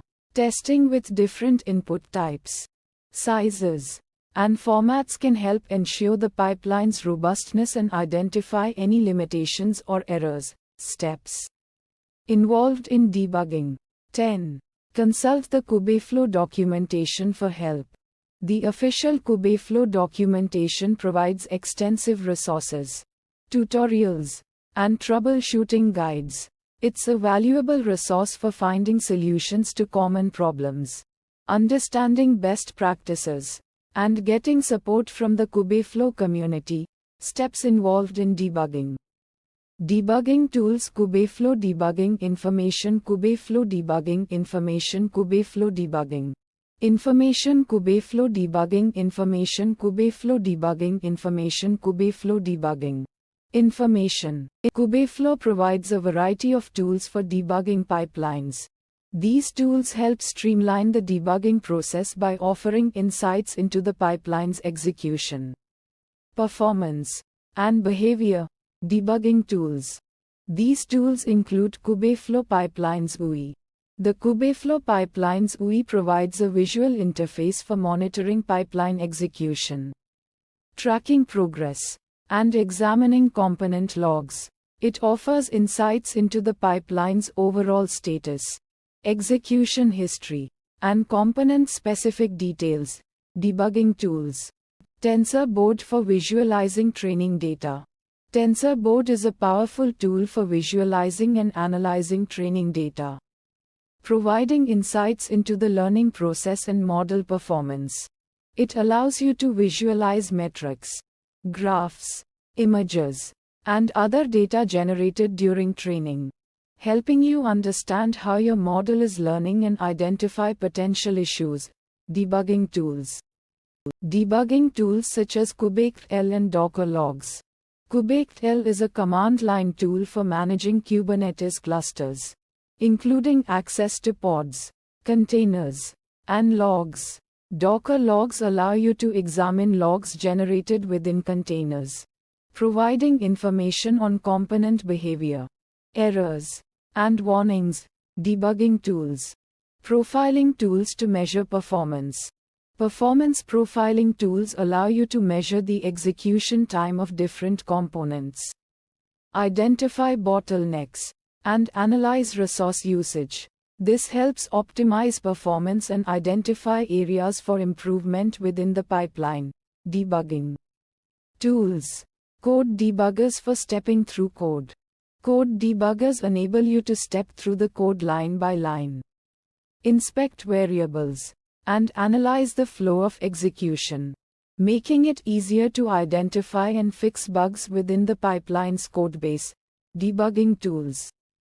Common debugging issues. Kubeflow debugging information. Kubeflow debugging information. Kubeflow debugging information. Kubeflow debugging information. Kubeflow debugging information. Kubeflow debugging information. Kubeflow debugging information.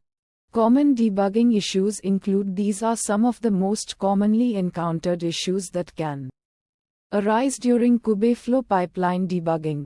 Common debugging issues. Misconfigured components or dependencies. This can lead to runtime errors, unexpected behavior, or data inconsistencies within the pipeline. For example, a component might be configured with incorrect parameters, access the wrong data sources, or rely on unavailable dependencies.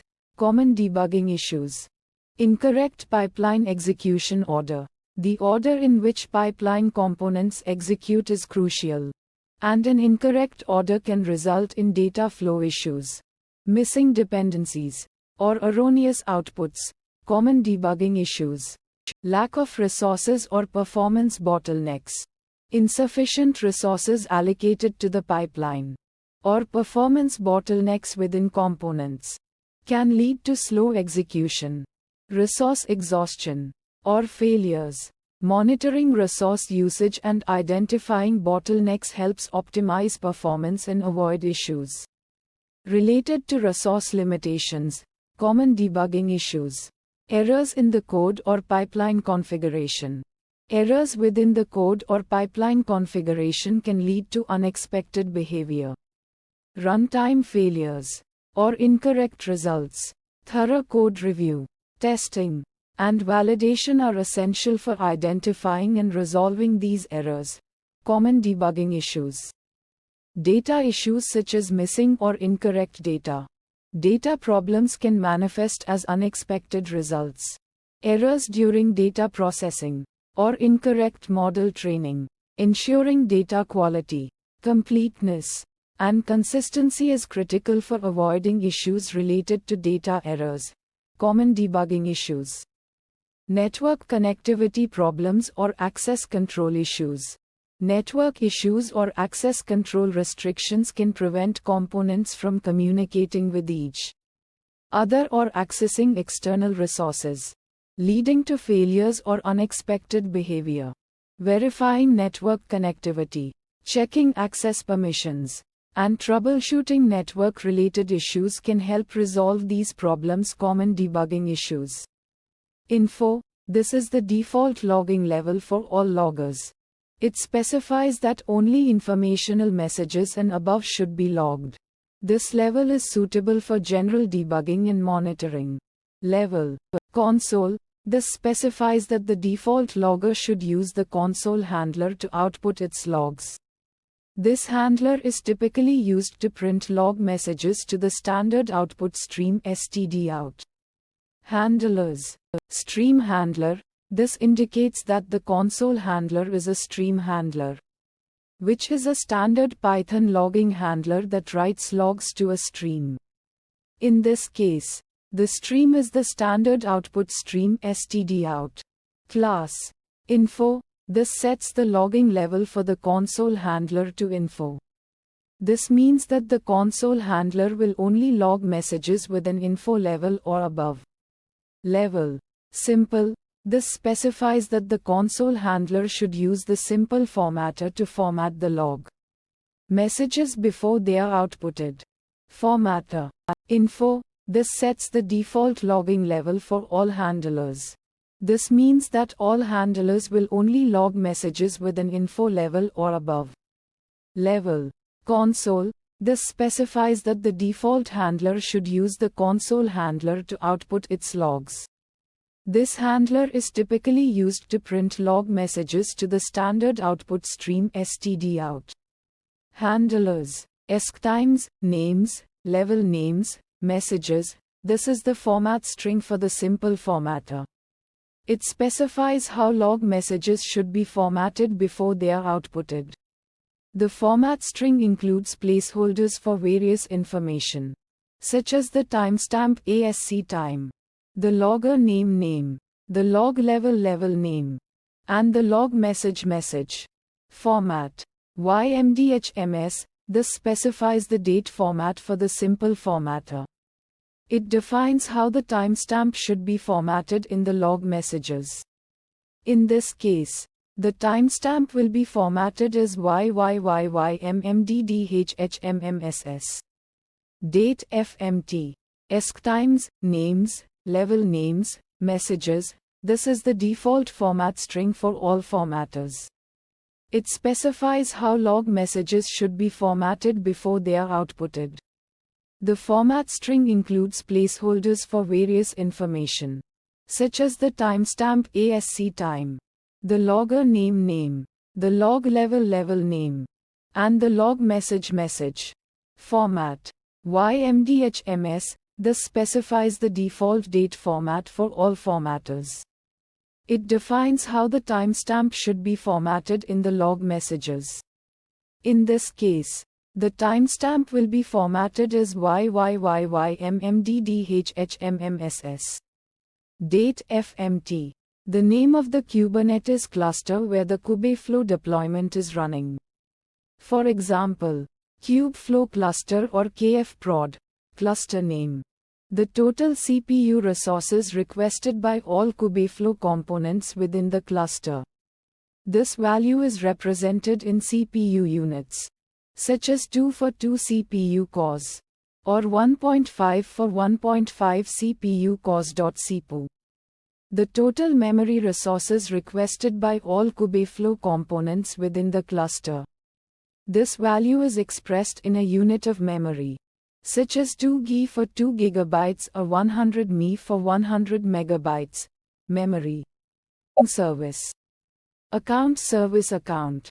The maximum CPU resources that Kubeflow components can consume. This value is represented in CPU units, such as 4 for 4 CPU cores, or 2.5 for 2.5 CPU cores. CPU. The cluster. Tracing.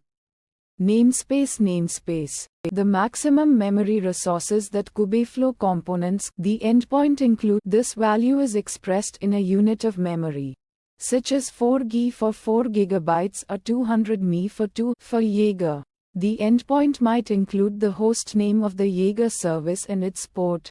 Tracing endpoint. Endpoint. The sampling strategy used to decide which requests should be traced.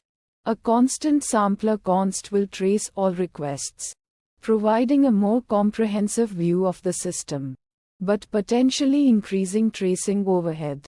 Other sampling strategies like probabilistic samplers might selectively trace requests based on certain criteria. Tracing sampler. Tracing sampler param. Tracing information and configuration, such as 1 GB for 1 GB or 50 MB for 50 MB. Memory.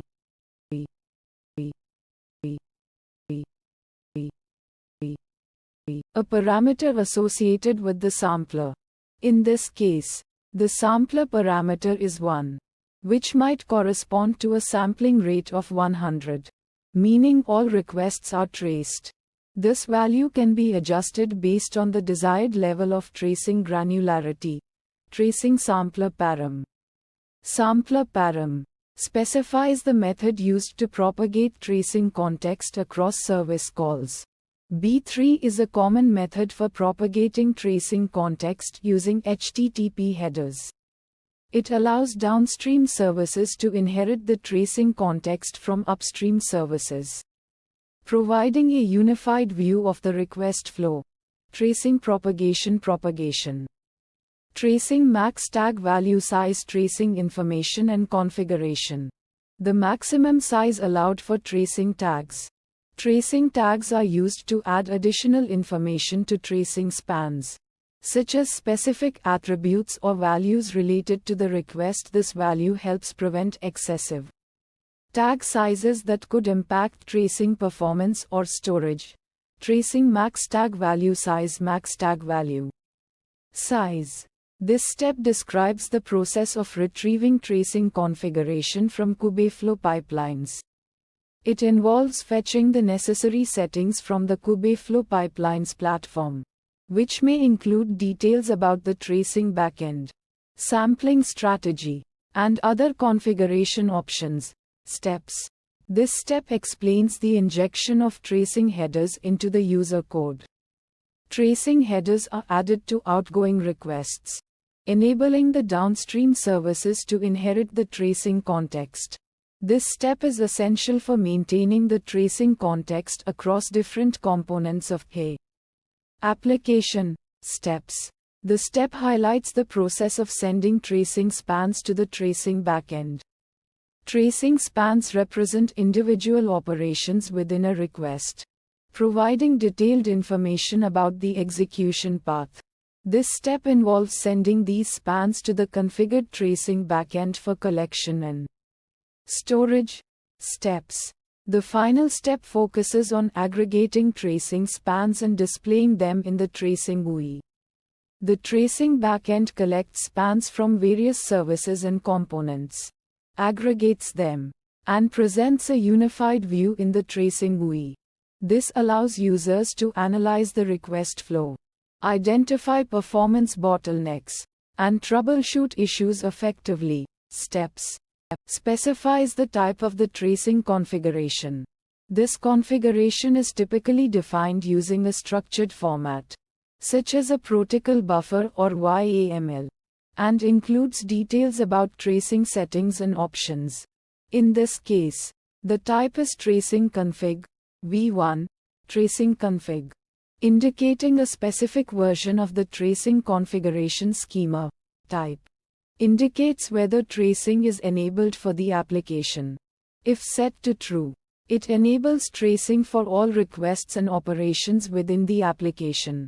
This allows for capturing and analyzing the request flow for observability and troubleshooting. Enabled specifies the tracing backend used to collect and store tracing data. In this case, the backend is Jaeger, indicating that the tracing data is sent to a Jaeger instance for collection and analysis. Jaeger is a popular open-source distributed tracing system that provides a user interface for visualizing traces. Backend. The name of the cost category that is associated with the sixth cost breakdown. This could be CPU usage, GPU usage, or storage usage. For example, .name. Sampler param tracing config. The cost associated with the sixth cost breakdown. This value is often represented in currency, such as 1 or 0.5 COST. Max tag value size tracing config. The name of the cost category that is associated with the seventh cost breakdown. This could be CPU usage, GPU usage, or storage usage. For example, .name. The cost associated with the seventh cost breakdown. This value is often represented in currency, such as 0.5 or 0.3 COST. The name of the cost category that is associated with the eighth cost breakdown. This could be CPU usage, GPU usage, or storage usage. For example, .name. The cost associated with the eighth cost breakdown. This value is often represented in currency, such as 0.3 or 0.2 COST. The name of the cost category that is associated with the ninth cost breakdown. This could be CPU usage, GPU usage, or storage usage. For example, .name. The cost associated with the ninth cost breakdown. This value is often represented in currency, such as 0.2 or 0.1 COST. The name of the cost category that is associated with the 10th cost breakdown. This could be CPU usage, GPU usage, or storage usage. For example, .name, the cost associated with the 10th cost breakdown. This value is often represented in currency, such as 0.1 or 0.05, cost. The name of the first optimization recommendation, such as reduce idle pods. Name. A description of the first optimization recommendation, such as this recommendation suggests reducing the number of idle pods in your Kubeflow cluster. Idle pods contribute to unnecessary cost and can be eliminated by scheduling workloads more effectively. Optimization recommendations. A suggestion for action to take based on the first optimization recommendation, such as use a pod autoscaler to automatically scale up or down the number of pods based on workload. Demand. Action. The name of the second optimization recommendation, such as optimize resource requests. Name. A description of the second optimization recommendation, such as this recommendation suggests adjusting the resource requests for your Kubeflow components to align more closely with their actual needs. Over-provisioning resources can lead to unnecessary cost optimization recommendations. A suggestion for action to take based on the second optimization recommendation, such as analyze resource usage patterns and adjust resource requests accordingly. Consider using tools like Kubecost for resource analysis. Action. The name of the third optimization recommendation, such as utilize spot instances. Name. A description of the third optimization recommendation, such as this recommendation suggests leveraging spot instances for certain workloads. Spot instances offer significant cost savings compared to on-demand instances, but they are subject to interruption. Optimization recommendations. A suggestion for action to take based on the third optimization recommendation, such as identify workloads that can tolerate interruptions and configure them to use spot instances. Use a spot instance interruption handler to manage potential disruptions. Action.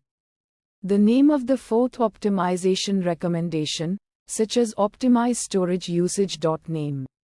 A description of the fourth optimization recommendation, such as this recommendation suggests optimizing the storage used by your Kubeflow cluster.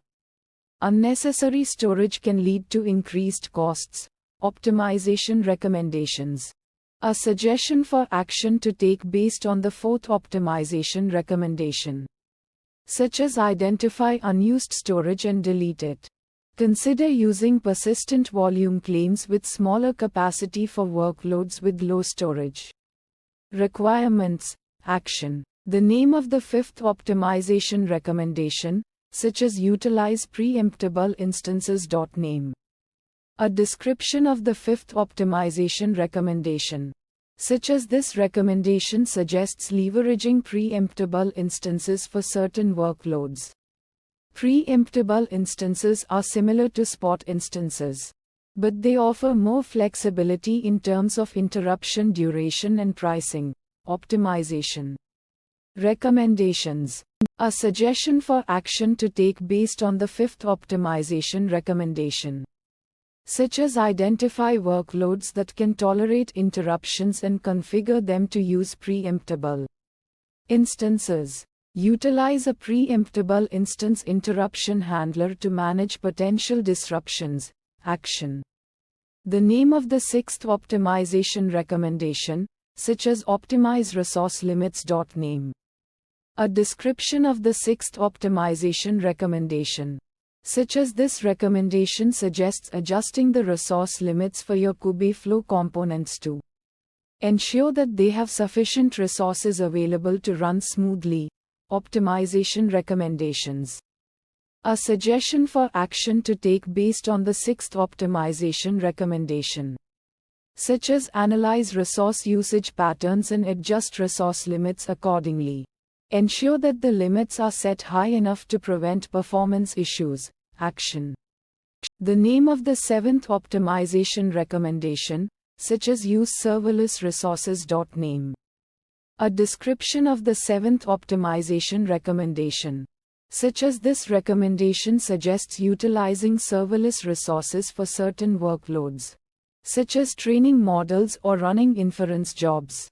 Serverless resources are built based on actual usage, which can lead to cost savings. Optimization recommendations. A suggestion for action to take based on the seventh optimization recommendation, such as identify workloads that are suitable for serverless execution and utilize services like AWS, Lambda or Google Cloud Functions. Action. The name of the eighth optimization recommendation, such as reduce unused services. Name. A description of the eighth optimization recommendation, such as this recommendation suggests identifying and disabling any unused services or components within your Kubeflow deployment. Unused services can contribute to unnecessary costs. Optimization recommendations.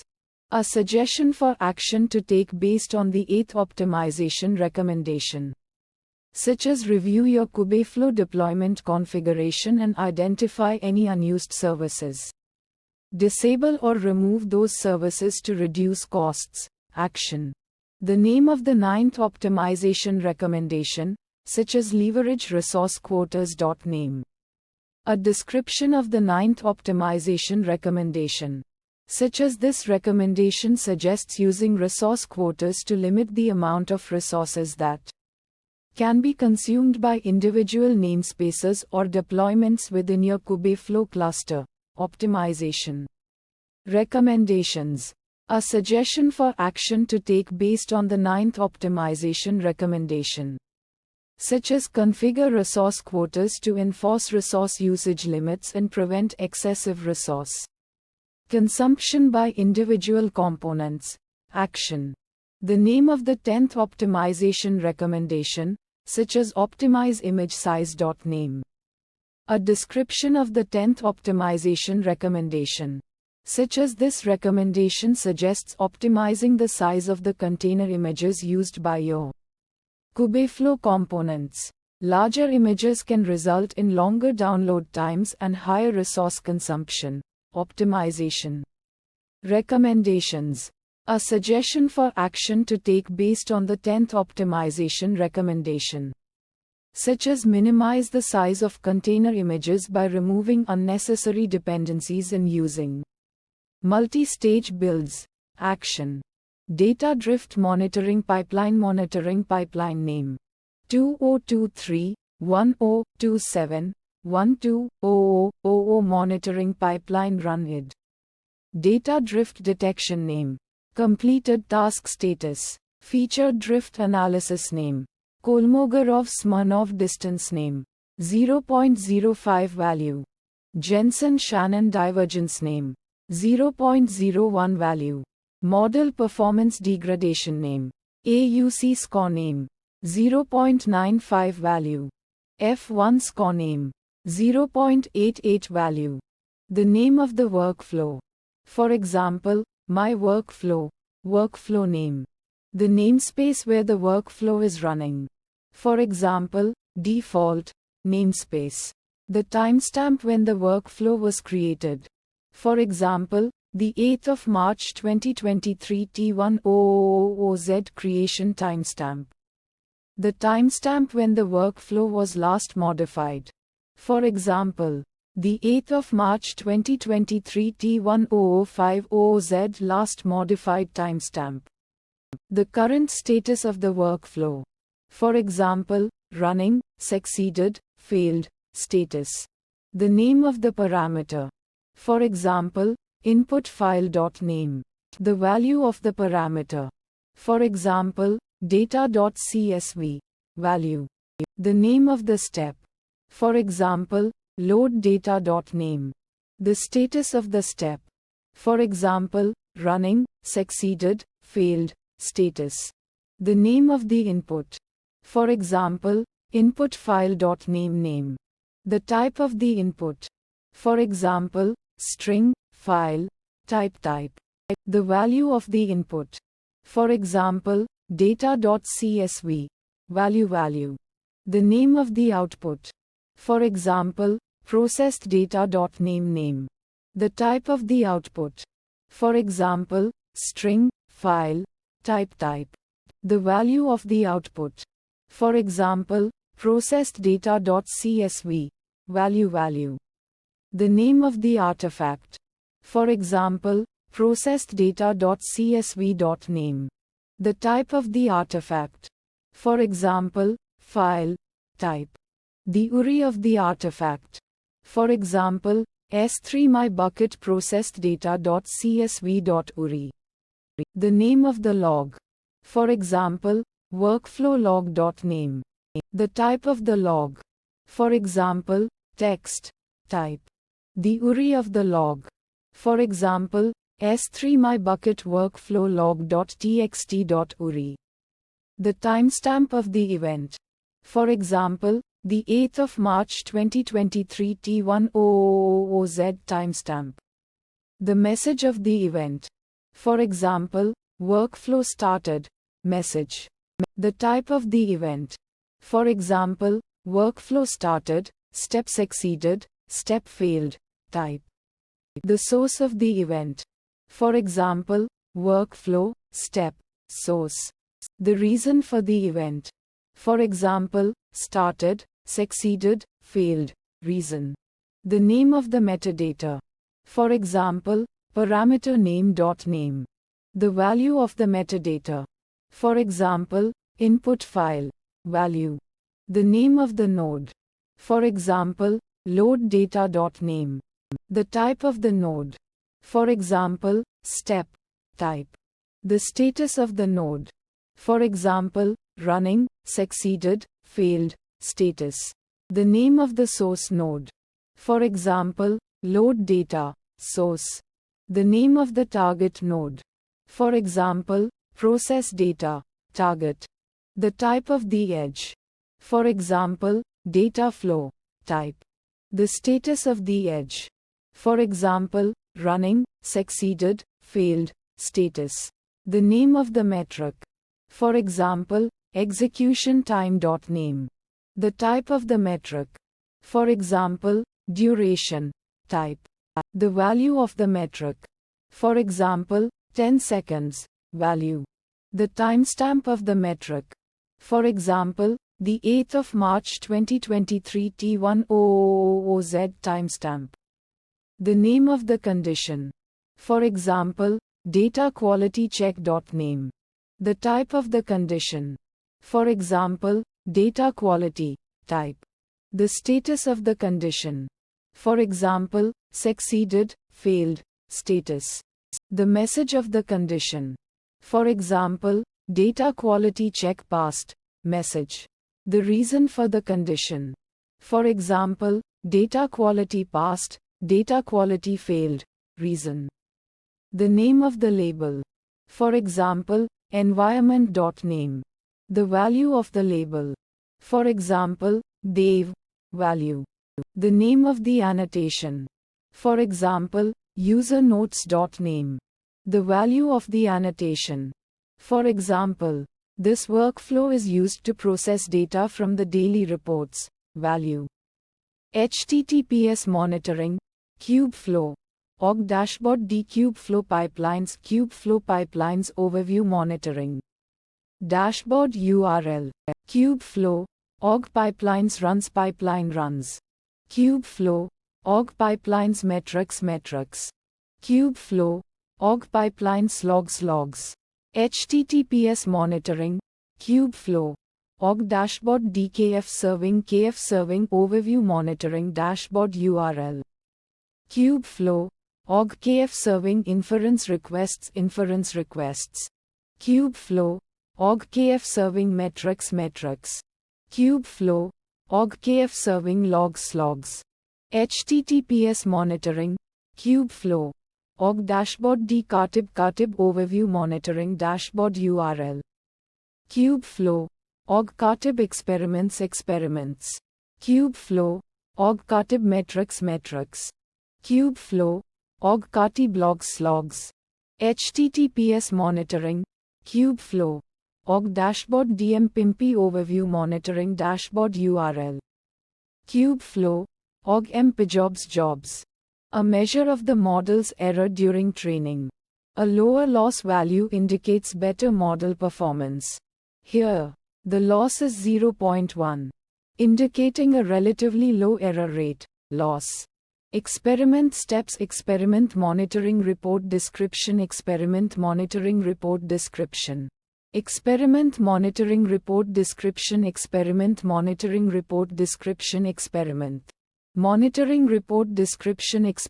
monitoring report description. Experiment monitoring report description. Experiment monitoring report description. Experiment monitoring report description. Experiment monitoring report description.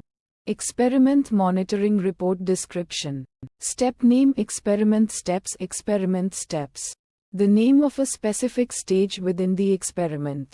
Data loading refers to the initial step of preparing the data. Step name. Step status. Experiment steps. Experiment steps. The completion status of the step. Completed indicates that the data loading step has finished successfully. Step status. Step start time. Experiment steps. Experiment steps. The time when the step began. The 26th of October 2023 T1600Z marks the start of the data loading at 400 p.m. UTC. Step start time. Step end time. Experiment steps. Experiment steps. The time when the step concluded.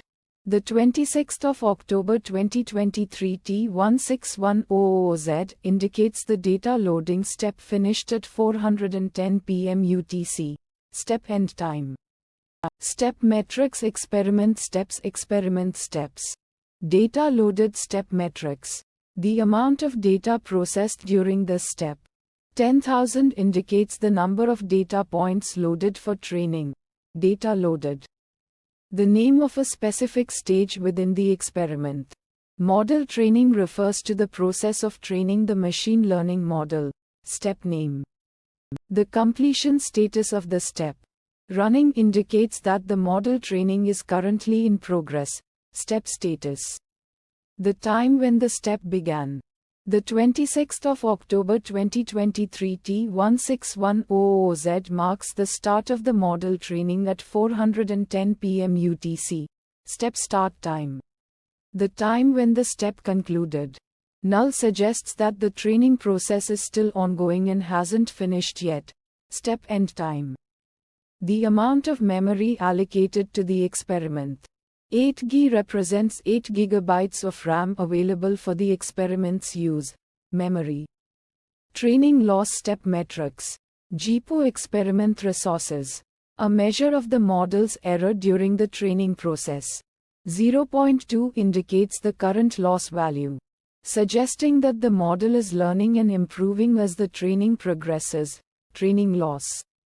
The number of GPUs allocated to the experiment. 1 indicates that one graphics processing unit GPU is being used for accelerating computations. Especially beneficial for tasks like deep learning. GPU. HTTPS monitoring. Kubeflow. Org dashboard other overview monitoring dashboard URL. Experiment resources. Experiment monitoring report description. Experiment monitoring report description. Experiment monitoring report description. Kubeflow, org author jobs. CPO experiment resources. Kubeflow, org author metrics. The number of CPU cores allocated to the experiment. 4 indicates that the experiment is utilizing 4 CPU cores for processing. CPU. Kubeflow, org other logs.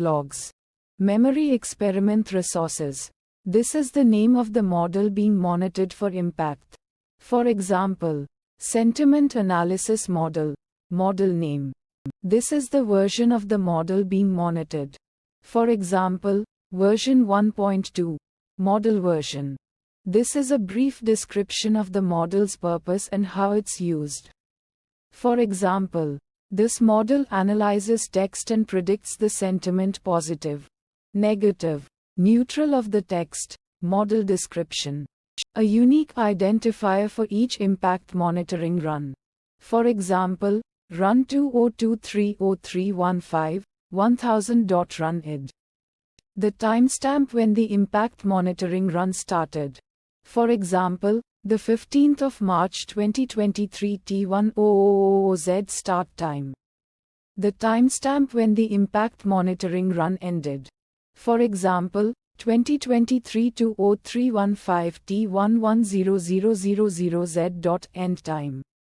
The name of the evaluation metric used to assess model impact. For example, accuracy. Metric name. The value of the evaluation metric for this run.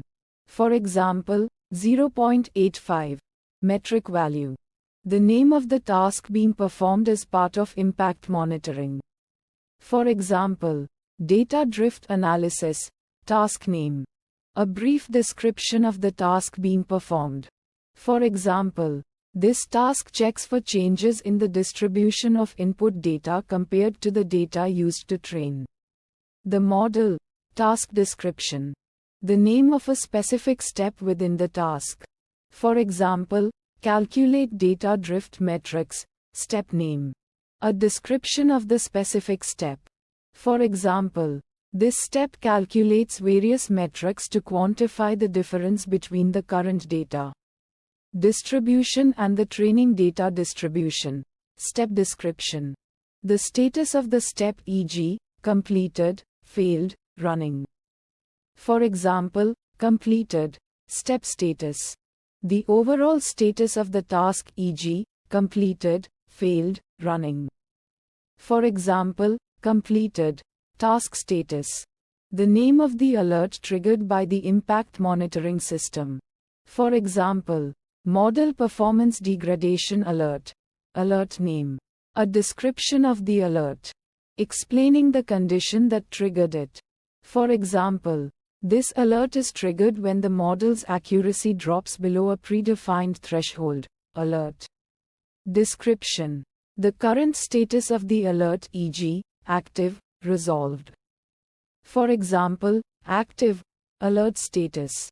The severity level of the alert, e.g., critical, warning, info. For example, warning, alert severity. Accuracy, a measure of how often the model correctly predicts the target variable. For example, in a spam detection model, accuracy would be the percentage of emails correctly classified as spam or not spam. Evaluation. Metrics. Precision, a measure of how many of the positive predictions made by the model are actually correct. In a spam detection model, precision would be the percentage of emails classified as spam that are actually spam. Evaluation. Metrics. Recall, a measure of how many of the actual positive cases are correctly identified by the model.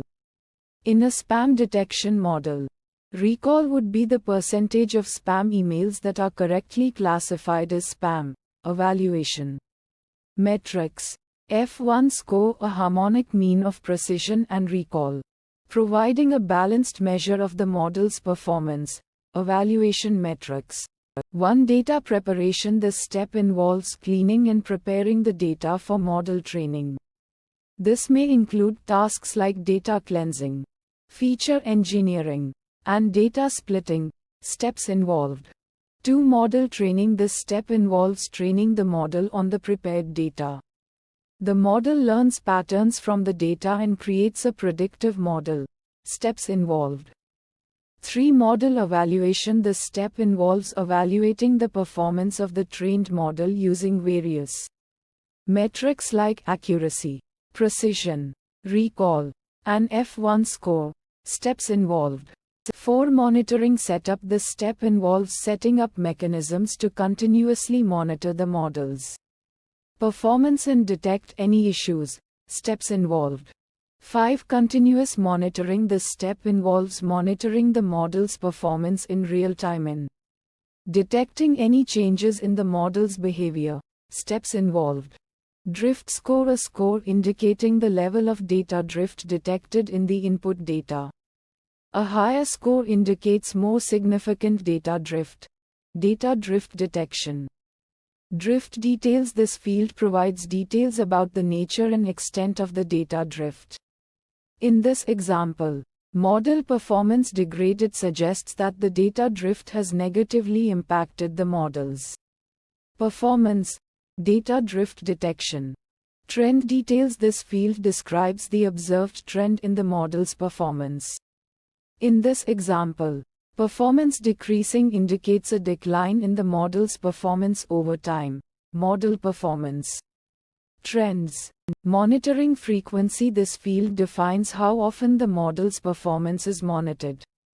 In this example, 1 hour means the model is monitored every hour. Monitoring configuration. Alert threshold. This field defines the threshold for triggering alerts. In this example, 0.1 means an alert is triggered if the data drift score exceeds 0.1. Monitoring configuration. Alert notification method. This field specifies the methods used to notify users when an alert is triggered. In this example, alerts are sent via email and Slack. Monitoring configuration. Check progress. These steps can include verifying the completion of specific tasks, milestones, or deliverables. For example, if a mission involves launching a satellite, progress steps might include successful launch of the rocket, deployment of the satellite in its intended orbit, confirmation of the satellite's communication with ground station steps. Check health. This refers to assessing the overall health and functionality of mission components.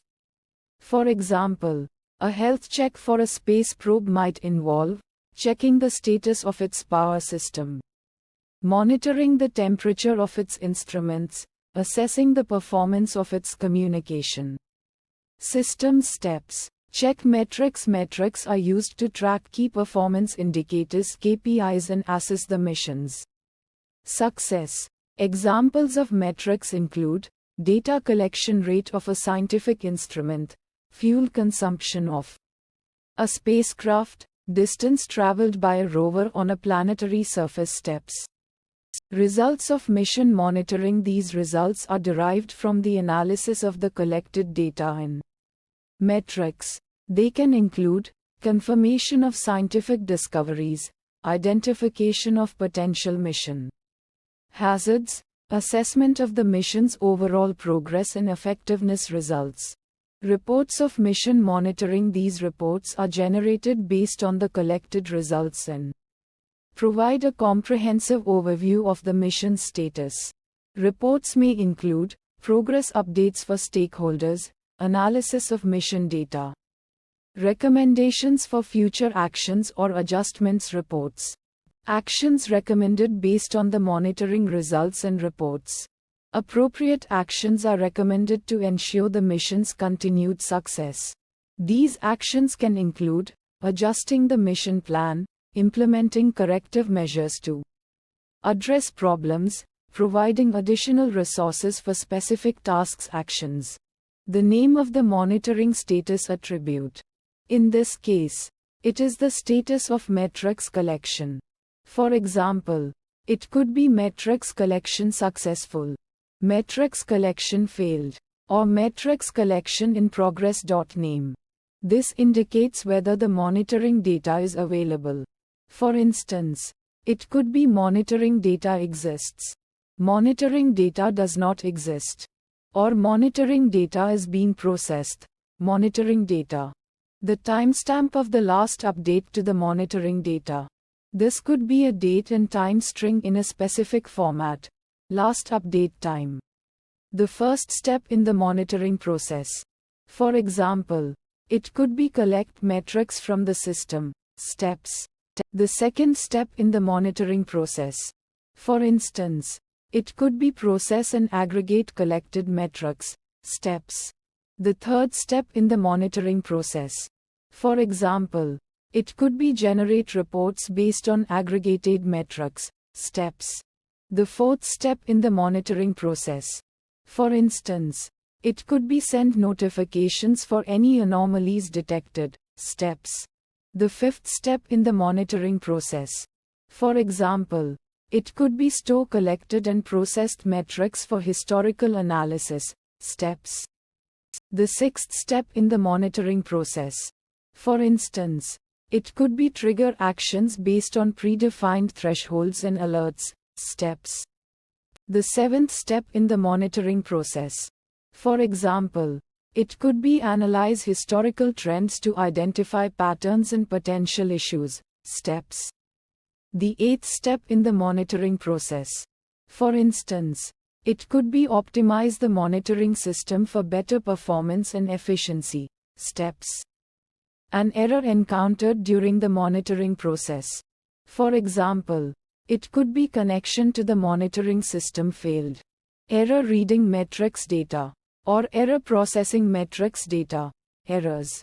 Another error encountered during the monitoring process. For example, it could be error generating reports, error sending notifications, or error storing metrics data, errors. Yet another error encountered during the monitoring process. For example, it could be error triggering actions, error analyzing historical data, or error optimizing the monitoring system, errors. A warning issued during the monitoring process. For example, it could be high CPU utilization detected, high memory consumption detected, or system performance degradation observed. Warnings. Another warning issued during the monitoring process. For example, it could be increased error rate detected, frequent system restarts observed, or unexpected network traffic patterns detected. Warnings. Yet another warning issued during the monitoring process. For example, it could be possible security vulnerability detected, unusual user behavior observed, or potential data integrity issues identified. Warnings. User centricity. The design and development of Kubeflow prioritize the user experience, focusing on ease of use, intuitive interfaces, and streamlined workflows to make machine learning accessible to a wider audience. Kubeflow principles. Extensibility. Kubeflow is designed to be extensible, allowing users to easily integrate with various machine learning frameworks, libraries, and tools to tailor their milliliter pipelines and applications. Kubeflow principles. Portability. Kubeflow aims for portability, ensuring that it can be deployed on various Kubernetes platforms, including on-premise, cloud-based, and hybrid environments, providing flexibility for different organizations. Kubeflow principles. Community-driven. Kubeflow is developed and maintained by a vibrant community of contributors, fostering collaboration, sharing knowledge, and driving the platform's evolution based on user feedback and real-world needs. Kubeflow principles. Open source. Kubeflow embraces open source principles, promoting transparency, collaboration, and the ability for users to freely access, contribute to, and modify the platform's codebase, accelerating innovation in the milliliter community. Kubeflow principles. Metrics. Kubeflow provides mechanisms for capturing and analyzing metrics related to milliliter workloads, including resource utilization, model performance, and pipeline execution times, enabling performance monitoring and optimization. Monitoring. Logs. Kubeflow offers robust logging capabilities, allowing users to track events, errors, and debugging information associated with milliliter pipelines, components, and applications, facilitating troubleshooting and understanding workflow execution. Monitoring. Tracing. Kubeflow supports distributed tracing, enabling the visualization of request flows across different components within a milliliter pipeline, providing insights into performance bottlenecks and dependencies between tasks. Monitoring. Install Kubeflow steps. This step involves setting up the Kubeflow platform on a Kubernetes cluster, which typically involves deploying various Kubeflow components. such as Kubeflow pipelines, Kubeflow Jupyter, and Kubeflow Katib. Install Kubeflow. Deploy application steps. Once Kubeflow is installed, you can deploy your machine learning applications, such as training models, deploying models for inference, and running milliliter experiments. Deploy applications. Monitor application steps. Kubeflow provides monitoring tools to track the performance and health of your milliliter applications, allowing you to identify issues, optimize resources, and ensure the smooth operation of your milliliter workloads. Monitor applications. Manage resources steps. Kubeflow offers features for managing resources, such as scheduling jobs, allocating resources to different applications, and scaling up or down resources based on demand. Manage resources. Kubeflow Pipelines DSL Components. Kubeflow Pipelines DSL provides a set of components that represent various elements within a pipeline, enabling you to define and execute milliliter workflows. Here are some of the core components. Container op, a component representing a containerized task, allowing you to execute a specific command or script within a Docker container. Component, a reusable building block for a pipeline, encapsulating a specific milliliter task or operation, which can be invoked multiple times in different pipelines. Pipeline, the overarching structure for defining and organizing a sequence of interconnected tasks or components, representing the complete milliliter workflow. Input, a component used to define input parameters or artifacts for a task or component within a pipeline, specifying the data needed for processing. Output, a component used to define the output of a task or component, specifying the data or artifacts produced during execution. Dataset, a component that represents a dataset used in the milliliter workflow, providing a way to manage and access data within the pipeline. Artifact, a component representing a file or object produced or consumed during a pipeline. Execution, enabling data storage and sharing between tasks. Metrics, a component for recording and tracking metrics related to the milliliter workflow, such as model performance metrics, resource usage, and pipeline execution times. Resources, a component used to define the resource requirements for tasks or components, specifying the CPU, memory, and other resources needed for execution. Pipeline spec, the specification of a pipeline, containing the definition of its components, connections, and execution parameters. Pipeline execution, a representation of a specific instance of a pipeline execution, providing information about the execution status, start and end times, and execution results. Pipeline task, a task within a pipeline, representing a single step or operation, such as training a model or evaluating its performance. Pipeline run, an instance of a running pipeline, including information about the execution status, resources used, and progress made. Pipeline result, the outcome of a pipeline execution, providing information about the status, metrics, and artifacts produced.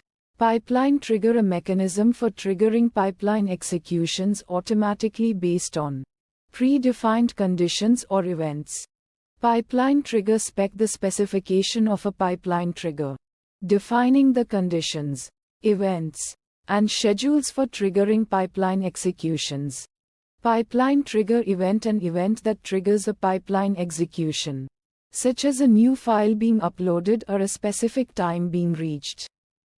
Pipeline trigger condition, a condition used to evaluate whether a trigger should fire, based on specific criteria, such as a metric reaching a certain threshold or a specific event occurring.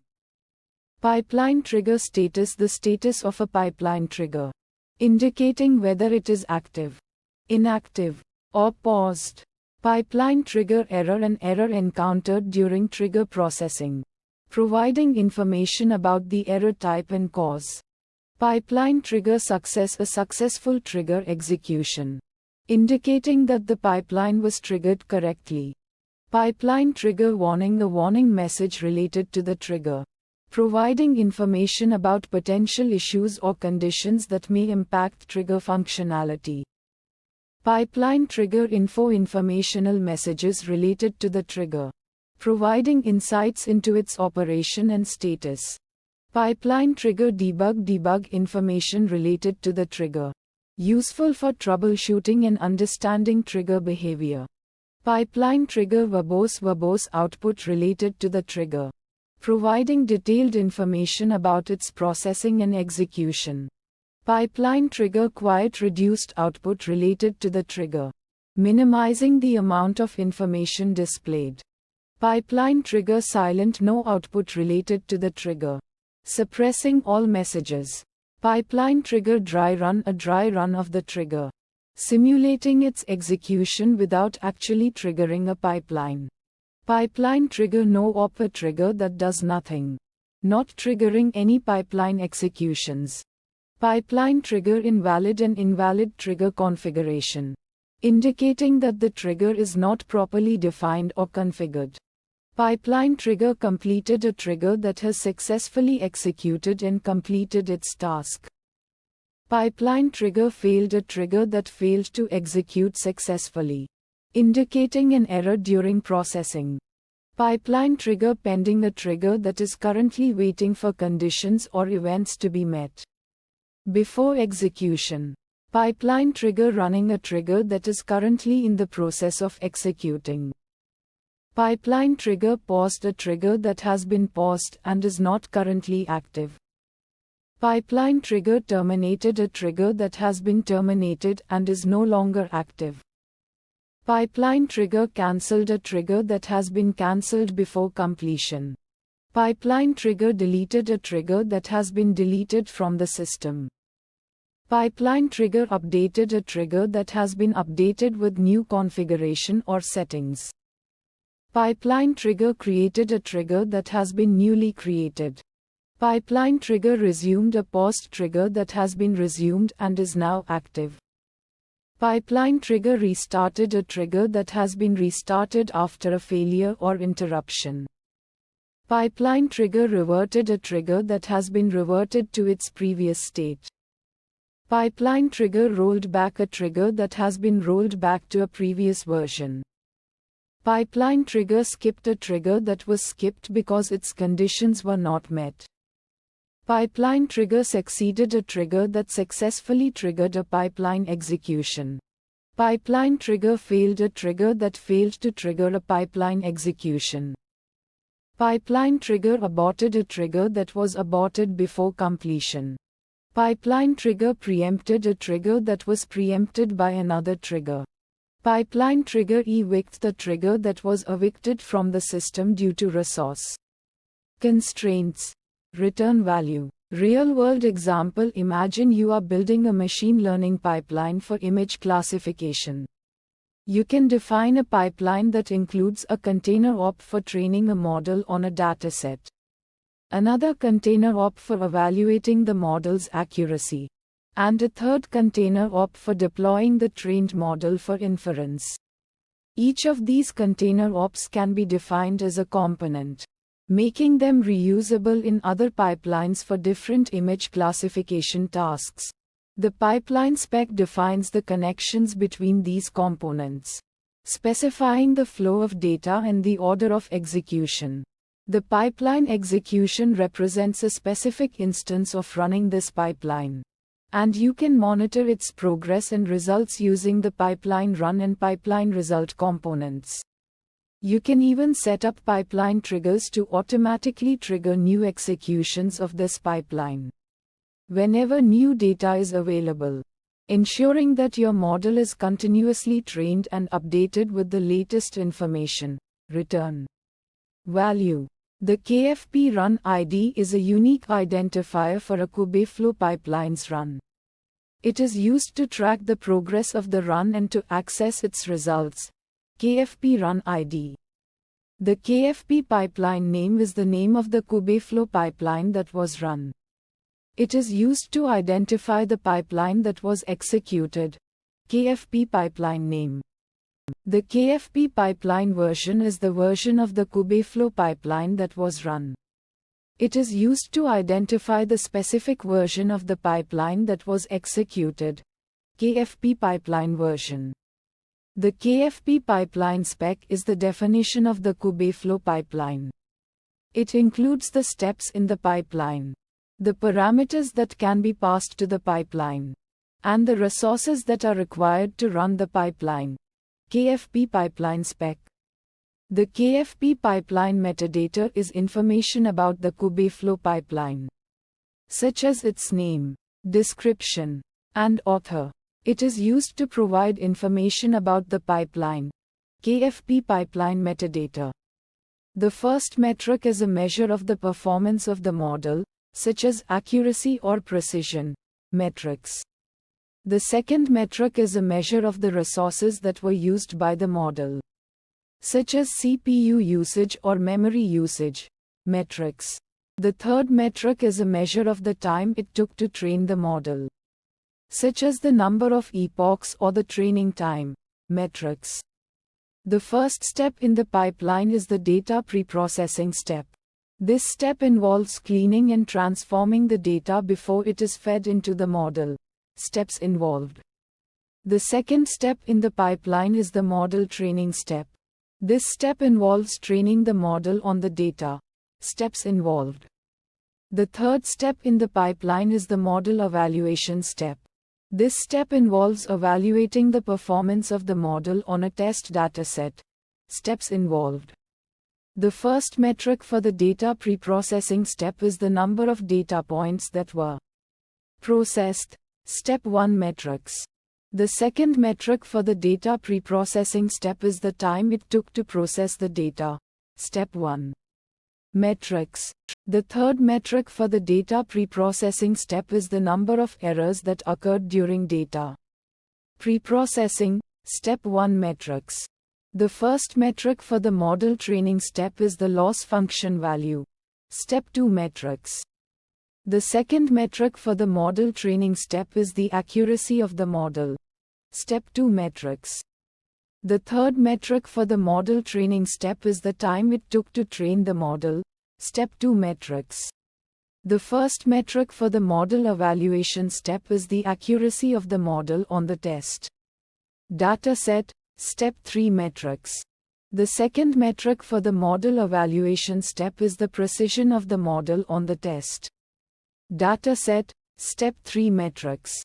The third metric for the model evaluation step is the recall of the model on the test dataset. Step 3 metrics. The first event is a notification that the pipeline has started running. Events. The second event is a notification that the pipeline has finished running. Events. The third event is a notification that an error occurred during the pipeline execution. Events. The first log message is a message that indicates the start of the pipeline execution. Logs. The second log message is a message that indicates the end of the pipeline execution. Logs. The third log message is a message that indicates an error occurred during the pipeline execution. Logs. This is the unique identifier for the monitoring run. For example, it could be a UUID or a timestamp generated at the start of the run monitoring run id. This is a user-friendly name for the monitoring run. For example, it could be the name of a experiment or the model being monitored monitoring run name. This is the timestamp when the monitoring run started. It could be in ISO 8601 format. For example, the 8th of March 2023 T120000 is a monitoring run start time. This is the timestamp when the monitoring run ended. It could be in ISO 8601 format. For example, the 8th of March 2023 T130000 is a monitoring run end time. This is the current status of the monitoring run. It could be one of the following values running. Completed, failed, cancelled, for example, completed monitoring run status. This is the name of the metric being tracked, for example, it could be accuracy loss or F1. Metric name. This is the value of the metric at the end of the monitoring run, for example, it could be a number like 0.95 or a string like good performance metric value. This is the unit of measurement for the metric, for example, it could be percentage or seconds metric. Unit. This is a short description of the metric, for example, it could be the accuracy of the model on the validation set or the average loss over the training epochs metric description. This is the name of a step within the monitoring run, for example, it could be data preprocessing, model training or model evaluation step name. This is a short description of the step, for example, it could be loading the data from a database, training the model using a specific algorithm, or evaluating the model on a holdout set step. Description. This is the timestamp when the step started, it could be in ISO 8601 format, for example, the 8th of March 2023 T120000Z step start time. This is the timestamp when the step ended, it could be in ISO 8601 format, for example, the 8th of March 2023 T12:30:00Z step end time. This is the status of the step, it could be one of the following values: running, completed, failed, cancelled, for example, completed step status.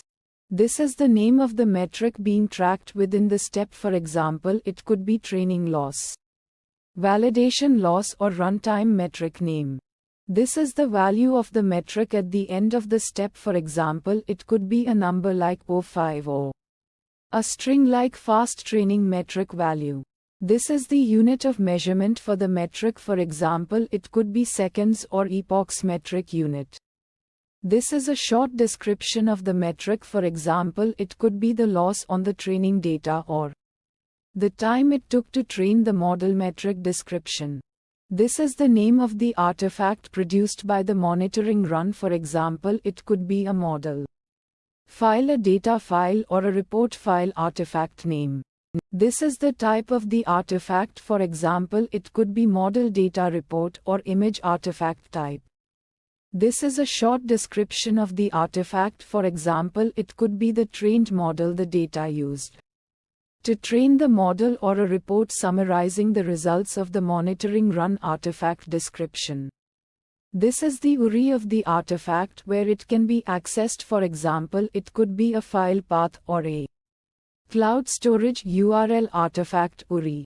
This is the name of the log file produced by the monitoring run, for example, it could be a training log, a debug log, or an error log name. This is the type of the log file, for example, it could be training debug error or infolog type. This is a short description of the log file, for example, it could be the log of the training process, the log of debugging messages, or the log of errors encountered during the monitoring run log. Description. This is the URI of the log file, where it can be accessed, for example, it could be a file path or a cloud storage URL log URI. The name of the pipeline, which uniquely identifies it within the Kubeflow system. For example, image classification pipeline or fraud detection pipeline. Pipeline name. A unique identifier for a specific execution of the pipeline. It's generated each time the pipeline is run, allowing you to track individual pipeline runs. For example, 2023-10-26-15-32-45-1234567890. Pipeline run ID. The name of the individual step within the pipeline. It's a descriptive label that helps identify the specific task the step performs, for example, data preprocessing, model training, or model evaluation. Step name. The current state of the step execution. It could be succeeded, failed, running, pending, or skipped, indicating the outcome or progress of the step. For example, succeeded, failed, running, step status, the timestamp when the step started executing. It's a precise record of when the step began processing. For example, the 26th of October 2023 T153245Z step start time. The timestamp when the step finished execution. It marks the end of the step's processing. For example, the 26th of October 2023 T163345Z step end time. The total time taken by the step to execute. Measured in seconds. It gives an indication of how long the step took to complete. For example, 1200, step duration.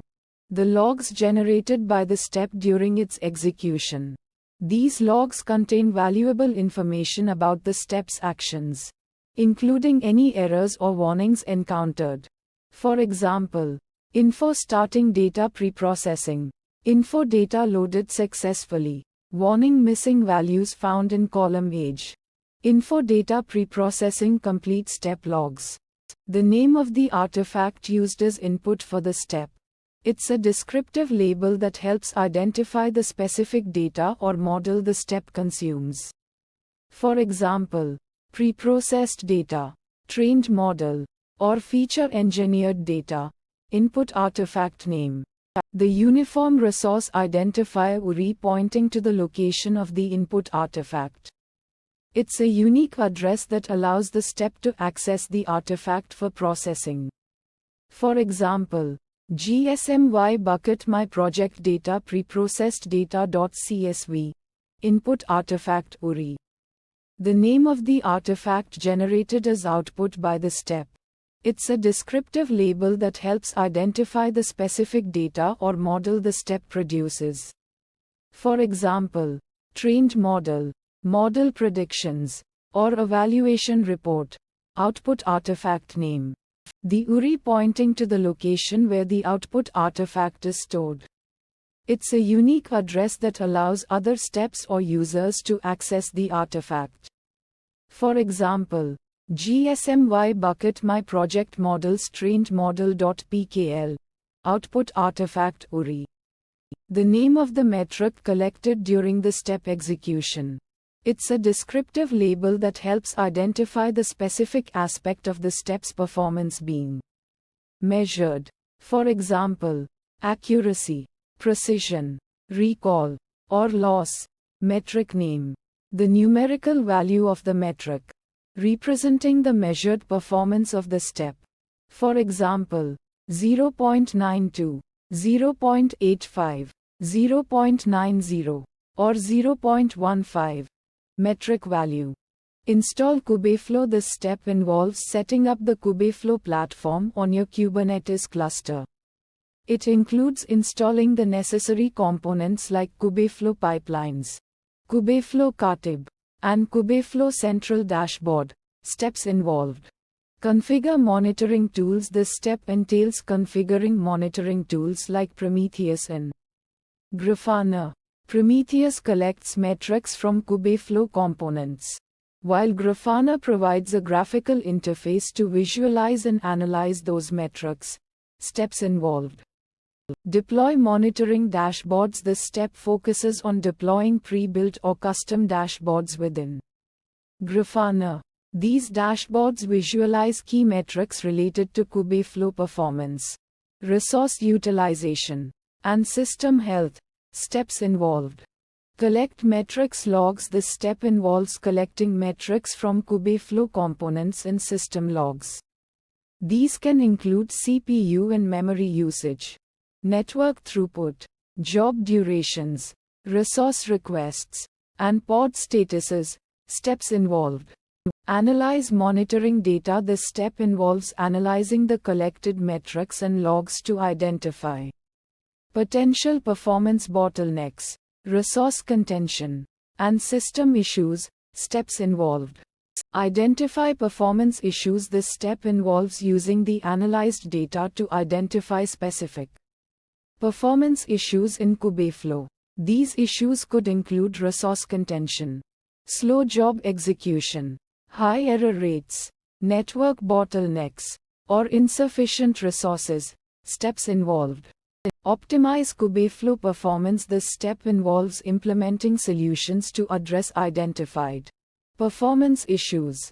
This might include adjusting resource allocation, optimizing job scheduling, improving network configuration, tuning system settings, and configuring monitoring parameters. Steps involved.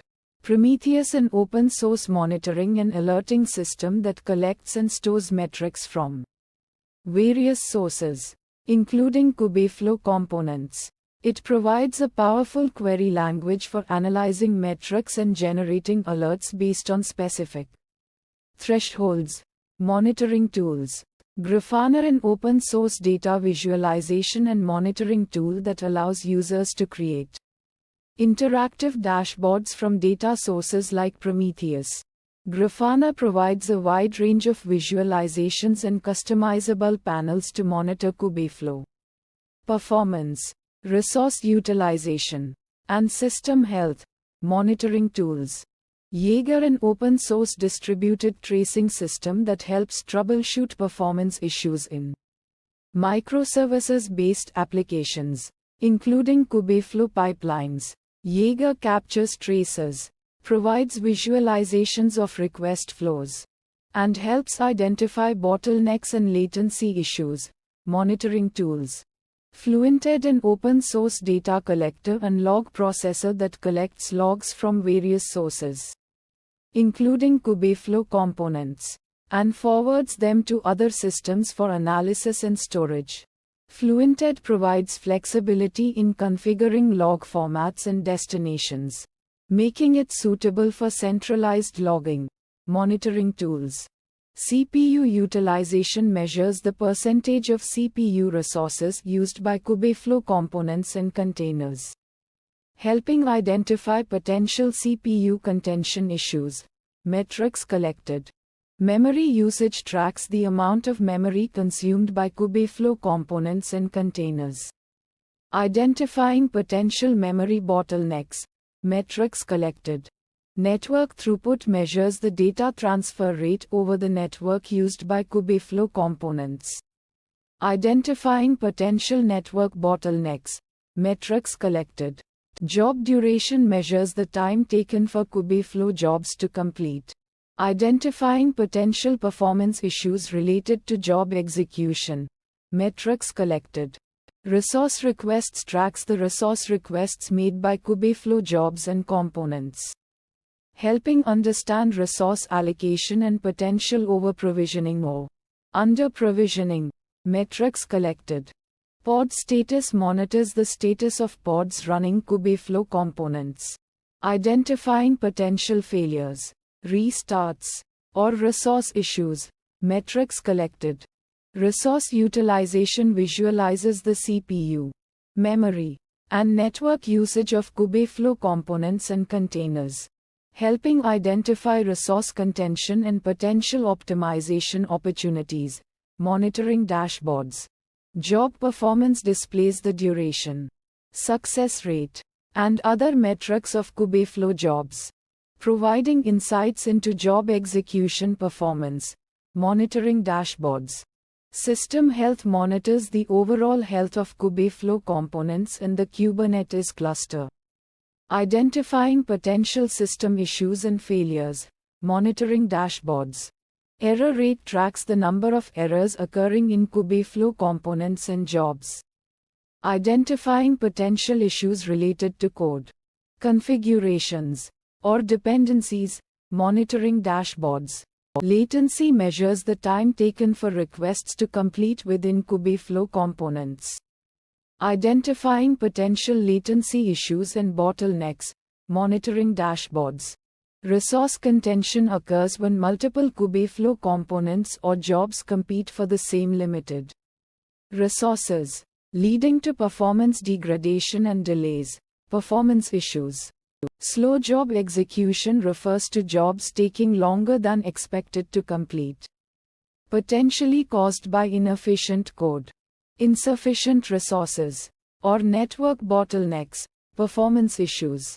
High error rates indicate a significant number of errors occurring in Kubeflow components or jobs, potentially caused by code defects, configuration issues, or external factors, performance issues.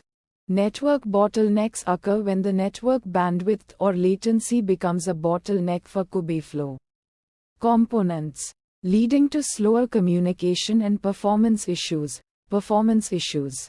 Insufficient resources refers to a situation where Kubeflow components or jobs do not have enough resources, CPU, memory, network to function efficiently, leading to performance degradation or failures. Performance issues. Resource allocation involves adjusting the resource requests for Kubeflow components and jobs based on their actual requirements, ensuring optimal utilization and avoiding resource contention. Optimization recommendations. Job scheduling optimizes the scheduling of Kubeflow jobs to maximize resource utilization, minimize delays, and avoid resource contention. Optimization recommendations. Network configuration improves the network configuration for Kubeflow, reducing network latency, increasing bandwidth, and minimizing network bottlenecks. Optimization recommendations. System tuning adjusts system settings and configurations for Kubeflow and the Kubernetes cluster to enhance performance and resource utilization. Optimization recommendations. Monitoring configuration configures monitoring tools to collect relevant metrics and generate alerts based on specific thresholds, facilitating early detection and resolution of performance issues. Optimization recommendations. The steps involved in the evaluation monitoring pipeline run are a sequence of actions that are executed in order. For example, the steps might involve collecting data, processing data, evaluating the model, and generating reports. Steps.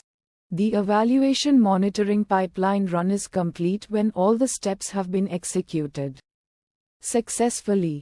The pipeline might be considered complete when a certain metric reaches a predefined threshold or when a certain amount of time has elapsed. Steps.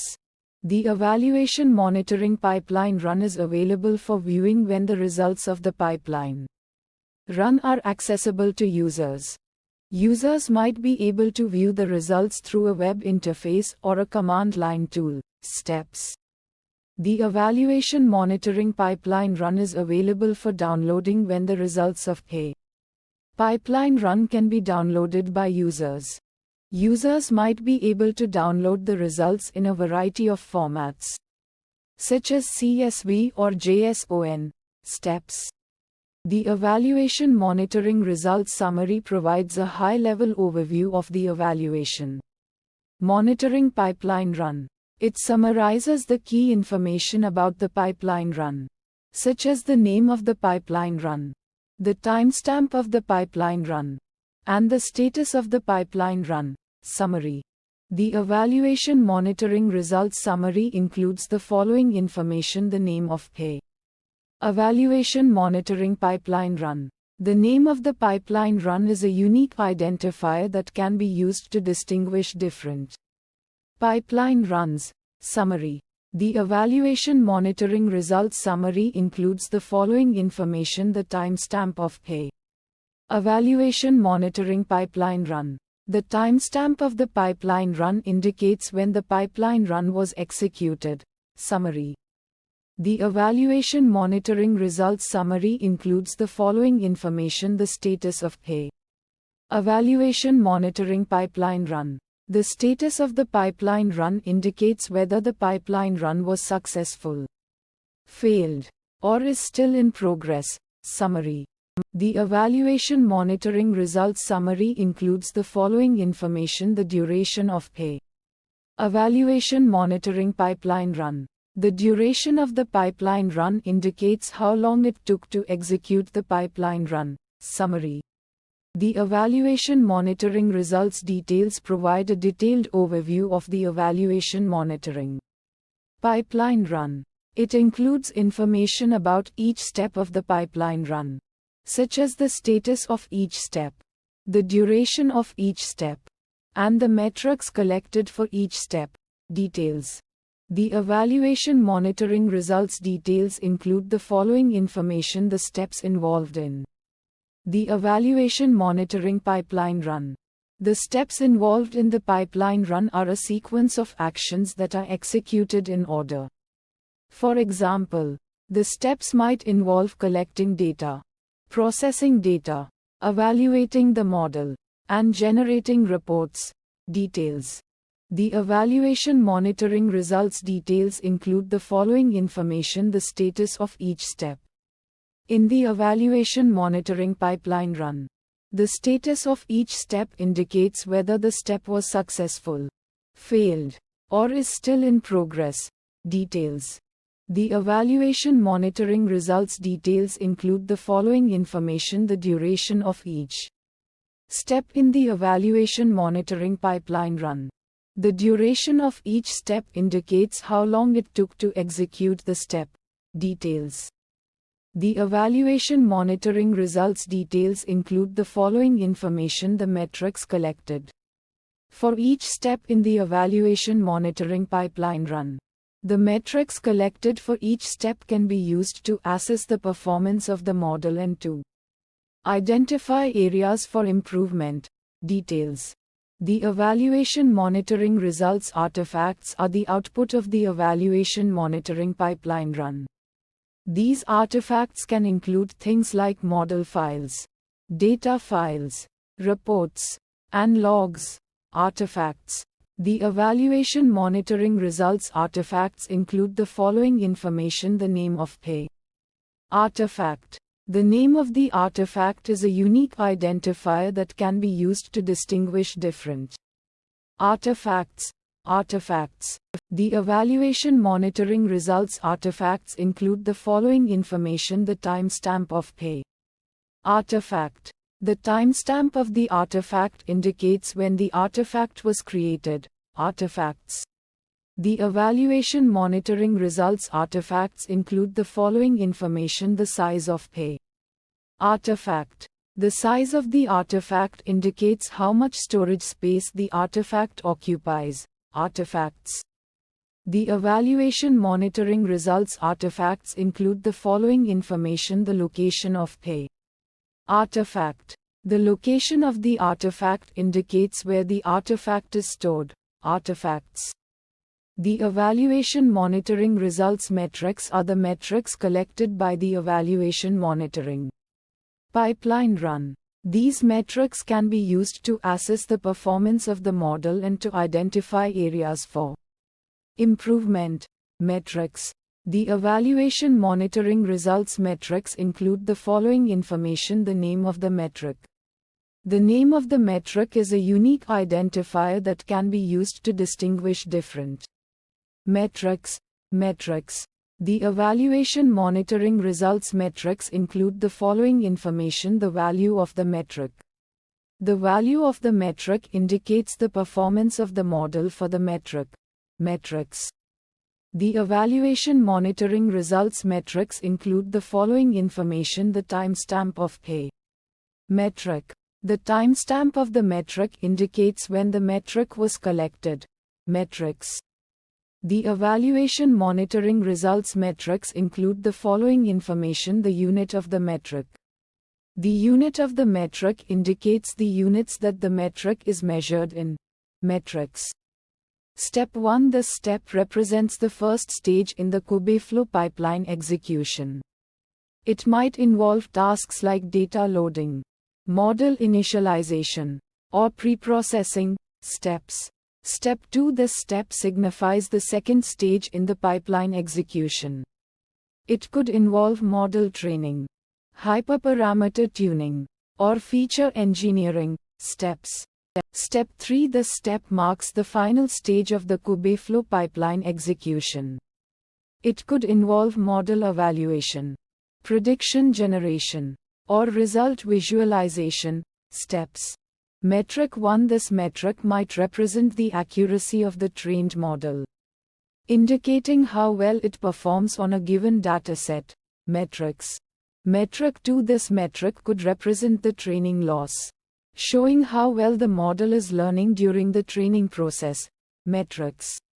Metric 3. This metric might represent the time taken for the pipeline to complete, providing insights into the efficiency of the execution. Metrics. The 26th of October 2023 T1200Z. This timestamp represents the time at which the monitoring data was last updated. It provides a snapshot of the pipeline's state at that particular moment. Time. Successful. This status indicates that the last update of the monitoring data was successful, meaning all metrics and steps were collected and processed correctly. Status. Data 1. This could represent a set of historical metrics collected from a previous run of the Kubeflow pipeline, providing insights into the performance trends over time. Historical data. Data 2. This might represent historical execution logs or other relevant data points collected from previous pipeline runs. Historical data. Data 3. This could represent historical configuration settings or parameters used in previous runs of the Kubeflow pipeline. Historical data. Pipeline duration. This metric measures the time it takes for a pipeline to complete its execution from start to finish.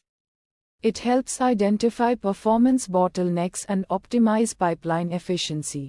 For example, if a pipeline consistently takes longer than expected, it could indicate issues with data processing, model training, or resource constraints. Track metrics. Resource utilization. This metric tracks the consumption of resources by the pipeline, such as CPU, memory, and storage. It provides insights into resource usage patterns and helps identify potential resource contention or over-provisioning. For example, if a pipeline is frequently exceeding its allocated resources, it might require scaling or optimization. Track metrics. Success. This status indicates that the pipeline has executed successfully and completed all its tasks without errors. Monitor pipeline status. Failure. This status indicates that the pipeline encountered an error during execution and failed to complete its tasks.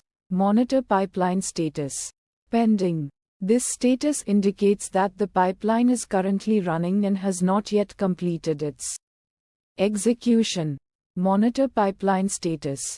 Send notifications. This action triggers notifications to relevant stakeholders, such as developers or operations teams. Whenever a pipeline fails to execute successfully, it ensures prompt awareness of issues and enables timely troubleshooting. Alert on failures. Trigger reruns. This action automatically reruns the failed pipeline after a specified time interval or based on certain conditions. It helps ensure that critical pipelines continue to run even if they encounter temporary errors. Alert on failures. Accuracy. This metric measures the overall correctness of the model's predictions. It indicates the percentage of correctly classified instances, providing an overall assessment of the model's effectiveness. Evaluate metrics. Precision. This metric measures the proportion of correctly predicted positive instances among all instances predicted as positive. It is particularly important when minimizing false positives is crucial.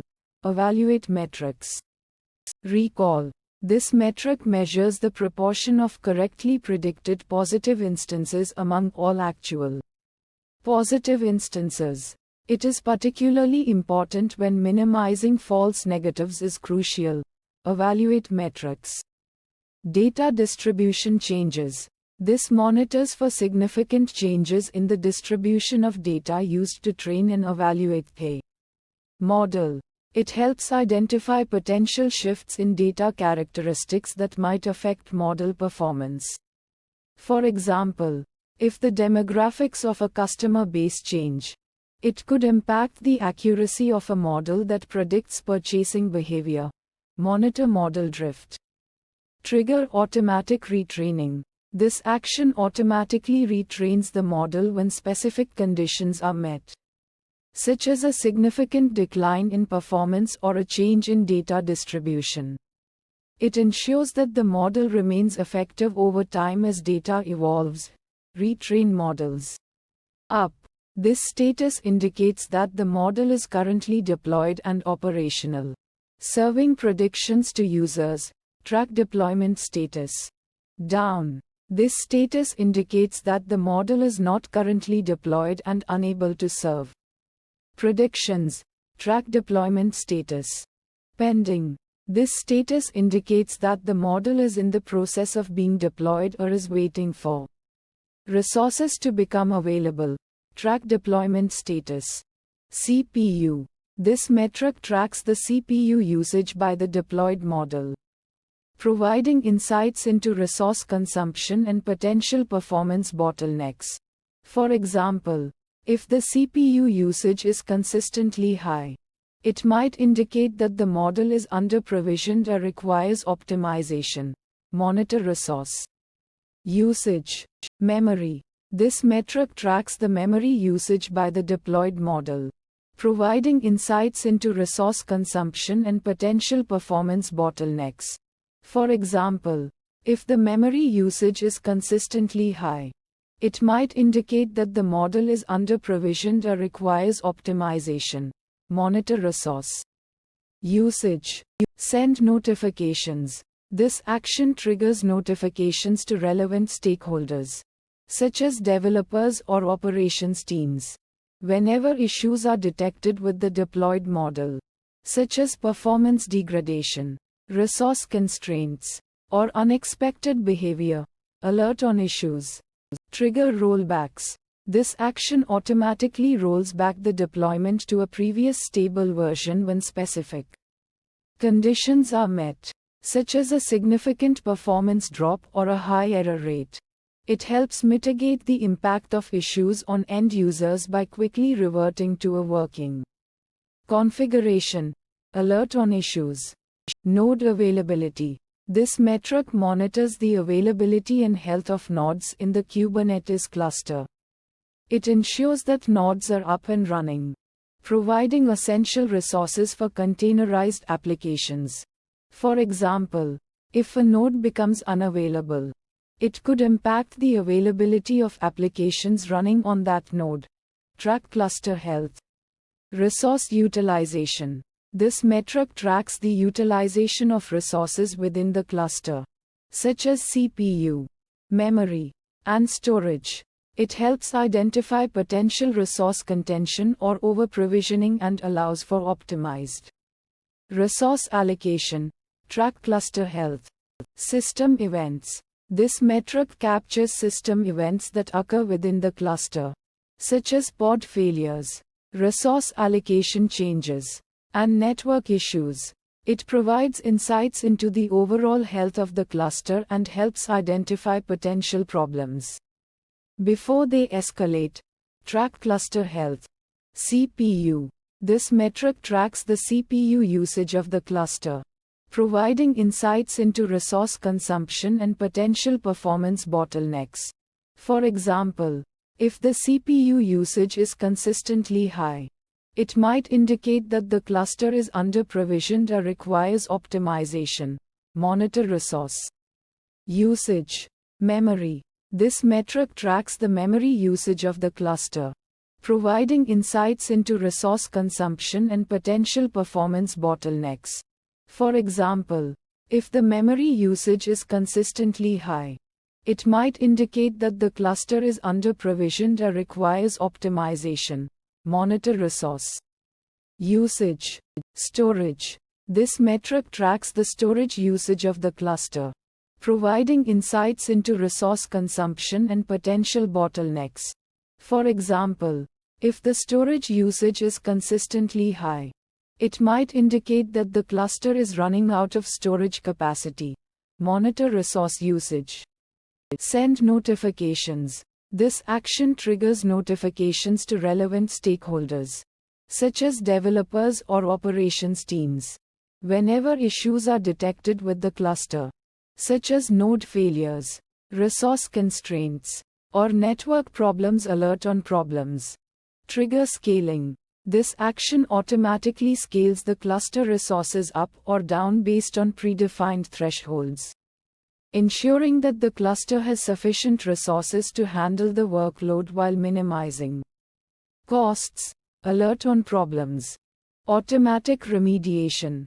This action automatically takes steps to address issues within the cluster, such as restarting failed pods or provisioning additional resources. It helps minimize downtime and ensure the cluster's resilience.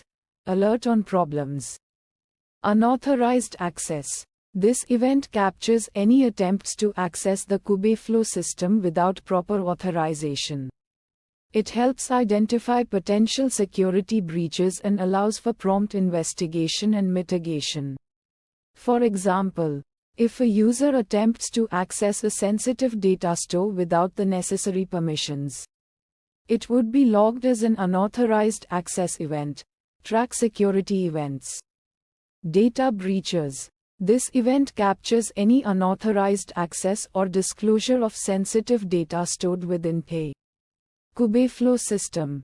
It highlights potential security vulnerabilities and enables immediate action to contain the breach and protect sensitive information. Track security events. System compromise. This event captures any indication that the Kubeflow system has been compromised, such as malware infection, unauthorized software installation, or suspicious activity. It highlights a potential security threat and enables immediate response to mitigate the risk. Track security events. Known exploits. This identifies vulnerabilities that have been publicly disclosed and could be exploited by attackers. It allows for proactive patching and mitigation measures to prevent exploitation. Monitor vulnerabilities. Software updates. This monitors for available security patches and updates for software components running within the Kubeflow system. It ensures that the system is up to date and protected against known vulnerabilities. Monitor vulnerabilities. Quarantine systems. This action isolates potentially compromised systems from the rest of the network to prevent further spread of malicious activity. It helps contain the threat and protect other systems from harm. Respond to threats. Apply patches. This action applies security patches to address known vulnerabilities in software components running within the Kubeflow system. It helps strengthen the security posture and prevent exploitation of known weaknesses. Respond to threats. Incident response. This action defines a standardized process for responding to security incidents, including investigation, containment, remediation, and recovery. It ensures that incidents are handled effectively and efficiently to minimize damage and disruption. Respond to threats. Regulatory requirements. This tracks compliance with relevant industry regulations and legal requirements, ensuring that Kubeflow operations adhere to applicable standards and policies. It helps prevent legal penalties and maintain a strong reputation. Track compliance. Data privacy. This monitors adherence to data privacy principles and regulations, ensuring that sensitive data is handled responsibly and securely. It helps protect user privacy and avoid potential legal issues. Track compliance. Resource utilization. This monitors the usage of resources within the Kubeflow system to identify any unusual patterns or potential abuse. It helps optimize resource allocation and prevent unauthorized use. Monitor usage patterns. User activity. This tracks user activity within the Kubeflow system, identifying any suspicious behavior or potential security risks. It helps detect unauthorized access and protect sensitive data. Monitor usage patterns. Access control. This enforces access control policies to ensure that only authorized users can access specific resources within the Kubeflow system. It helps protect sensitive data and prevent unauthorized modifications. Enforce policies. Data retention. This enforces data retention policies to ensure that data is stored and deleted according to predefined guidelines. It helps meet compliance requirements and minimize storage costs. Enforce policies. Usage limits. This enforces usage limits to prevent excessive resource consumption or abuse. It helps optimize resource allocation and ensure fairness among users. Enforce policies. Establish clear monitoring objectives. Define clear and specific goals for monitoring, focusing on key aspects of the Kubeflow system. Best practices. Define key performance indicators (KPIs). Identify and measure critical metrics that reflect the performance, health, and security of the Kubeflow system. Best practices. Implement automated monitoring. Automate monitoring processes to continuously gather and analyze data, minimizing manual effort and enabling proactive detection of issues. Best practices. Establish alerting systems. Configure alerts to notify relevant stakeholders when predefined thresholds are breached, enabling prompt response and resolution of issues. Best practices. Regularly review monitoring data. Periodically review monitoring data to identify trends, patterns, and potential areas for improvement. Best practices. Improve monitoring over time. Continuously evaluate and refine monitoring practices to enhance effectiveness, expand coverage, and optimize for changing needs. Best practices. Identify and resolve issues proactively. Monitoring enables early detection of issues, allowing for timely intervention and prevention of major disruptions. Benefits of monitoring. Ensure high availability and performance. Monitoring provides insights into system performance and availability, allowing for proactive optimization and maintenance to ensure smooth and efficient operation. Benefits of monitoring. Improve operational efficiency. Monitoring helps identify inefficiencies and bottlenecks, enabling optimization of resource allocation and process workflows. Benefits of monitoring. Enhance security posture.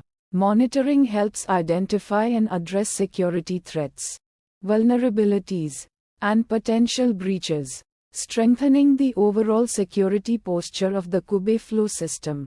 Benefits of monitoring. Gain valuable insights into system behavior.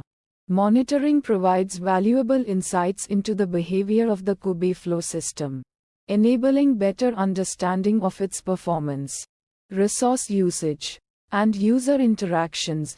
Benefits of monitoring. Kubeflow components.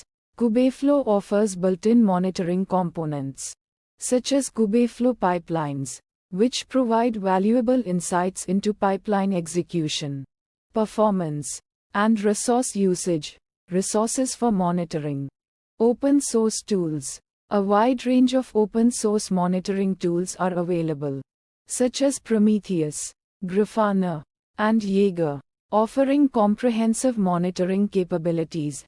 Resources for monitoring. Cloud provider services. Cloud providers like AWS, Azure, and GCP offer managed monitoring services, simplifying the implementation and management of monitoring infrastructure. Resources for monitoring. Third-party solutions. Specialized third-party monitoring solutions provide advanced features and integrations, catering to specific monitoring needs. Resources for monitoring.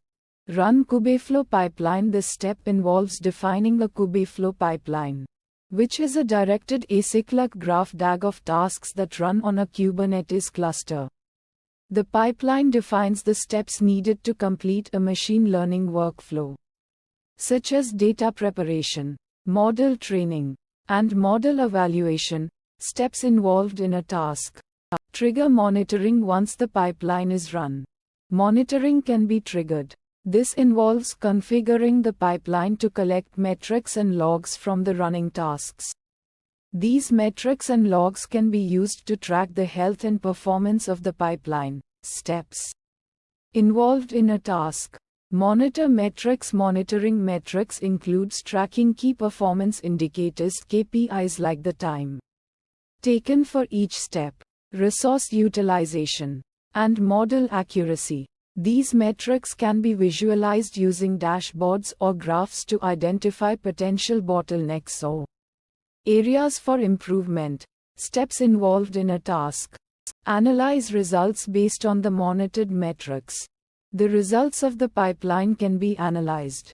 This can involve identifying areas where the pipeline can be optimized, such as by reducing the time taken for a step or improving the accuracy of the model.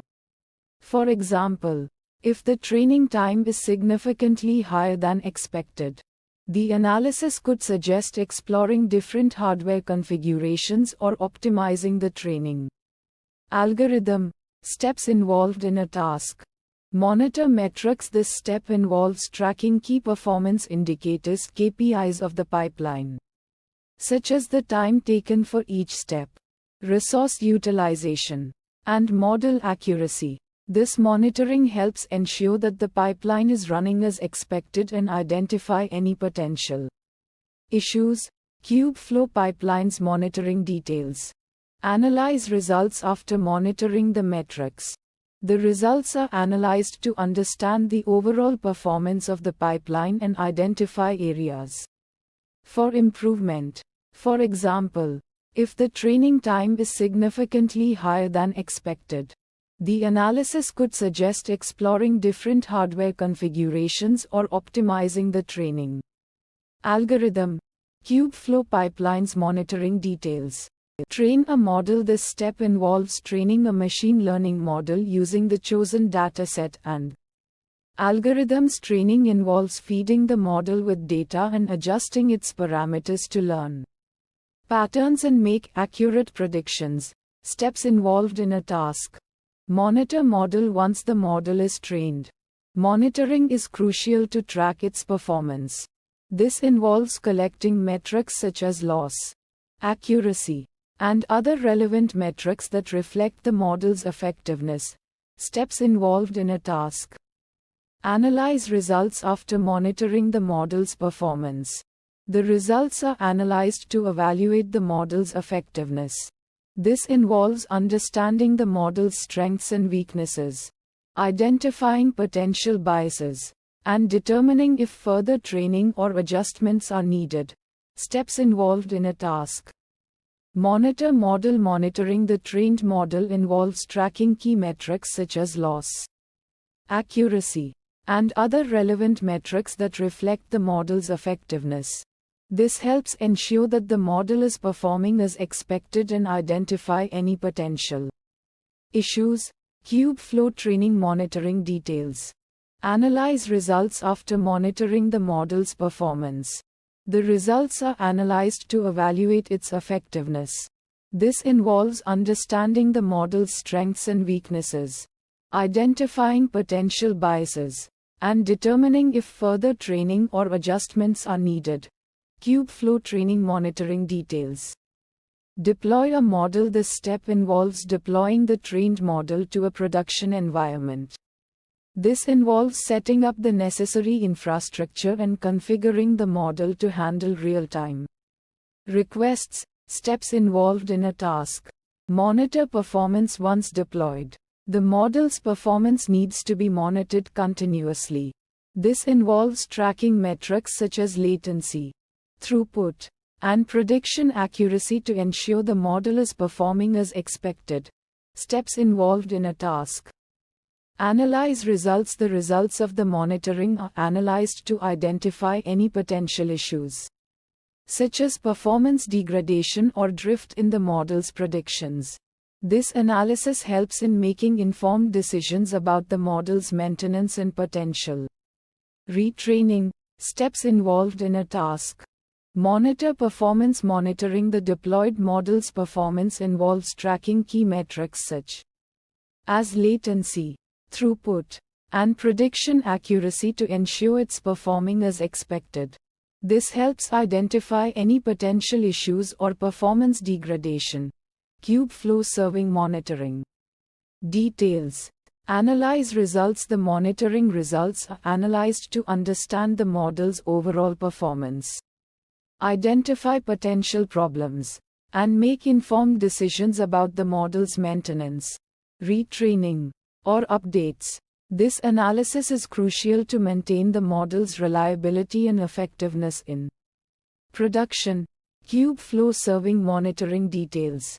Milliliter pipeline monitoring. Monitoring the performance and efficiency of the machine learning pipelines. This includes tracking the execution time of each step in the pipeline, assessing the quality of the input data, evaluating the model's performance, and monitoring the resource utilization during pipeline execution. Monitoring options. Model monitoring. Monitoring the performance and behavior of the deployed machine learning models over time. This includes detecting and analyzing model drift, data schema drift, model performance degradation, and model explainability. Monitoring options. Pipeline execution time. This metric captures the time taken for each individual step within a pipeline as well as the overall execution time of the entire pipeline. Monitoring this aspect helps identify bottlenecks and optimize pipeline performance. Milliliter pipeline monitoring.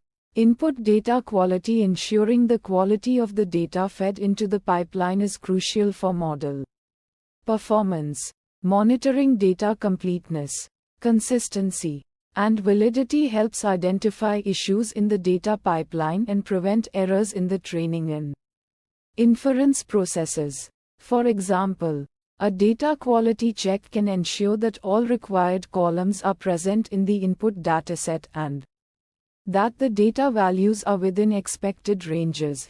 Milliliter pipeline monitoring.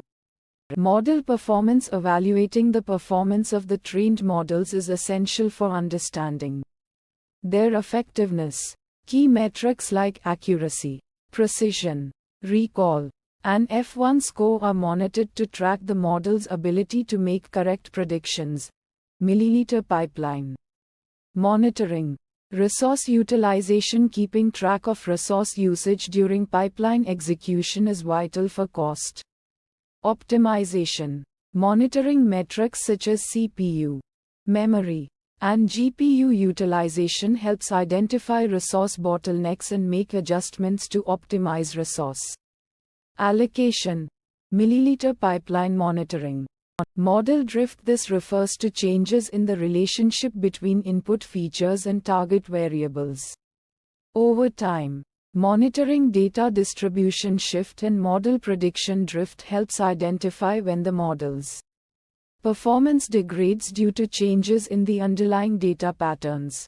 For example, a model trained on historical sales data might experience drift if there's a sudden shift in customer behavior or market trends. Model monitoring. Data schema drift. Monitoring changes in the structure of the input data, including column names, data types, and data formats. This helps ensure that the deployed model can handle any changes in the data schema without encountering errors or unexpected behavior. For instance, if a new column is added to the input dataset or the data type of an existing column changes, monitoring for schema drift helps identify these changes and update the model accordingly. Model monitoring. Model performance degradation. Tracking the changes in performance metrics such as accuracy, precision, and recall over time helps identify when model performance deteriorates. This can be caused by various factors, including data drift, model degradation, or changes in the underlying data distribution. For example, If the model's accuracy drops significantly, it indicates a potential issue that needs investigation. Model monitoring. Model explainability. Understanding the reasoning behind the model's predictions is crucial for building trust and ensuring responsible AI. Monitoring model explainability involves analyzing feature importance in model decision. Transparency. Providing insights into how the model makes its predictions. This information can be used to identify bias, understand model behavior, and improve model performance. Model monitoring. Time taken for each step. Measuring the execution time for each individual step in the pipeline allows for the identification of bottlenecks and areas where optimization is needed. This granularity provides a detailed understanding of the pipeline's performance at each stage. Pipeline execution time. Overall execution time. Monitoring the total time taken to complete the entire pipeline is crucial for measuring the overall efficiency and identifying areas for improvement. Tracking this metric over time helps understand trends and potential performance degradations. Pipeline execution time.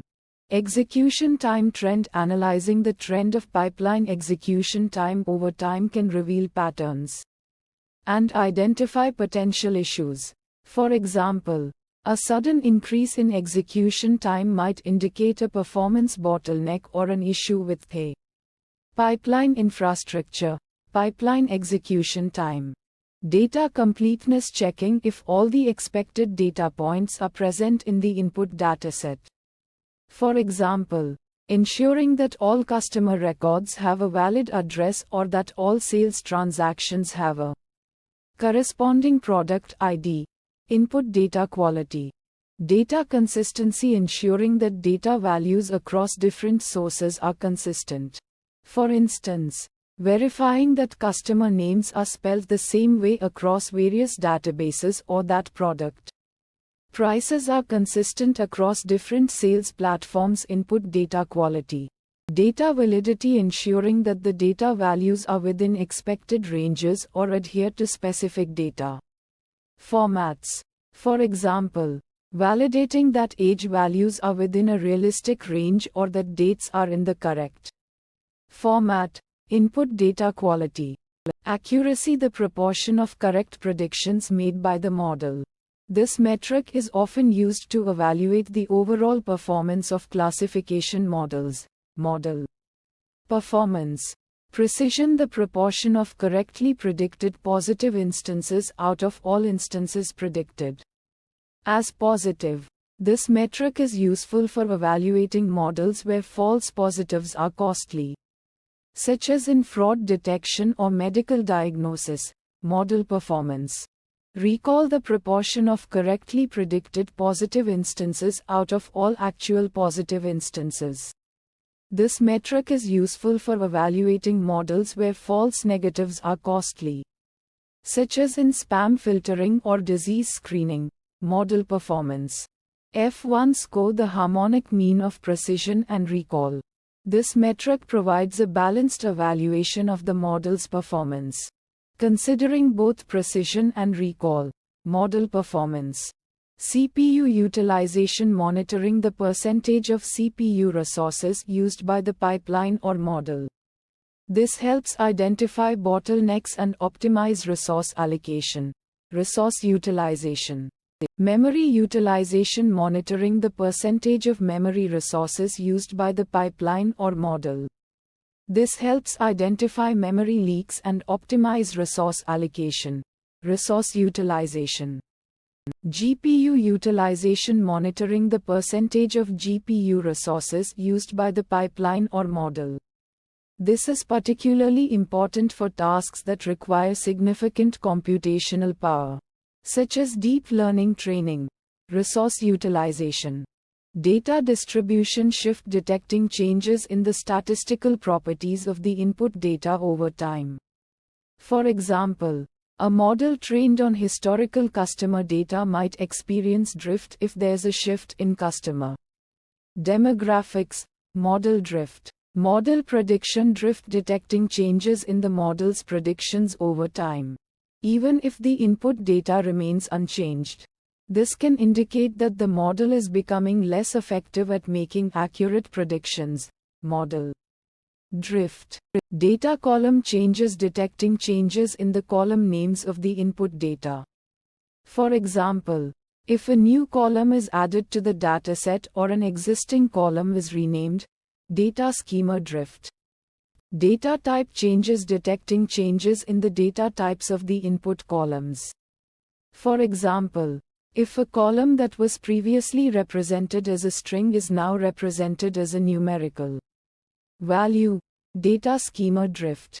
Performance metrics change, detecting significant changes in the model's performance metrics over time, such as accuracy, precision, recall, and F1 score. Model performance degradation. Model accuracy drop, detecting a significant drop in the model's accuracy, which can indicate a problem with the model or the data. Model performance degradation. Feature importance, identifying the most important features that contribute to the model's predictions.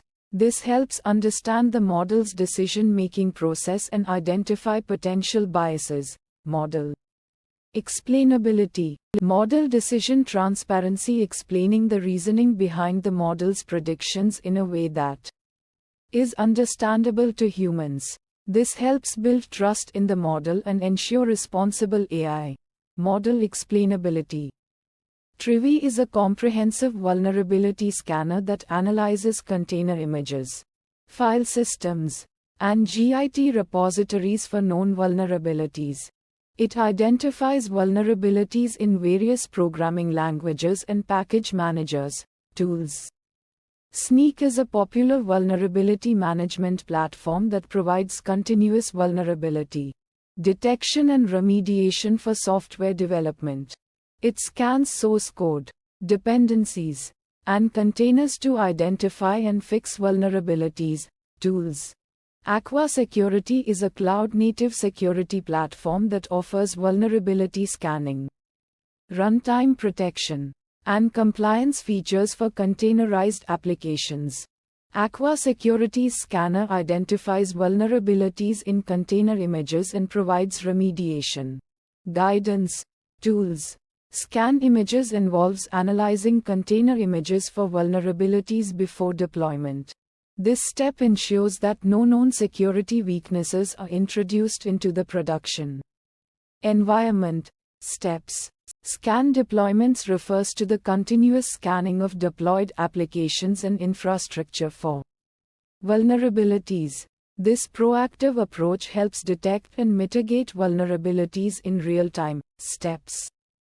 Identify vulnerabilities involves analyzing the scan results to identify specific vulnerabilities and their severity levels. This information is crucial for prioritizing remediation efforts. Steps.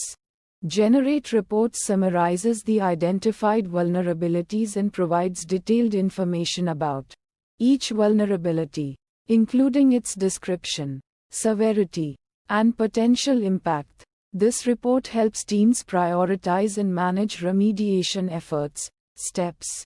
Threat feeds provide real-time updates about known threats, including malware, phishing campaigns, and exploit kits. These feeds are often collected from security vendors and intelligence agencies. Sources. Open source intelligence (OSINT) involves gathering threat information from publicly available sources, such as social media, news articles, and open source databases. OSINT can provide valuable insights into emerging threats and adversary tactics. Sources. Collect threat data involves gathering threat information from various sources, including threat feeds and OSINT.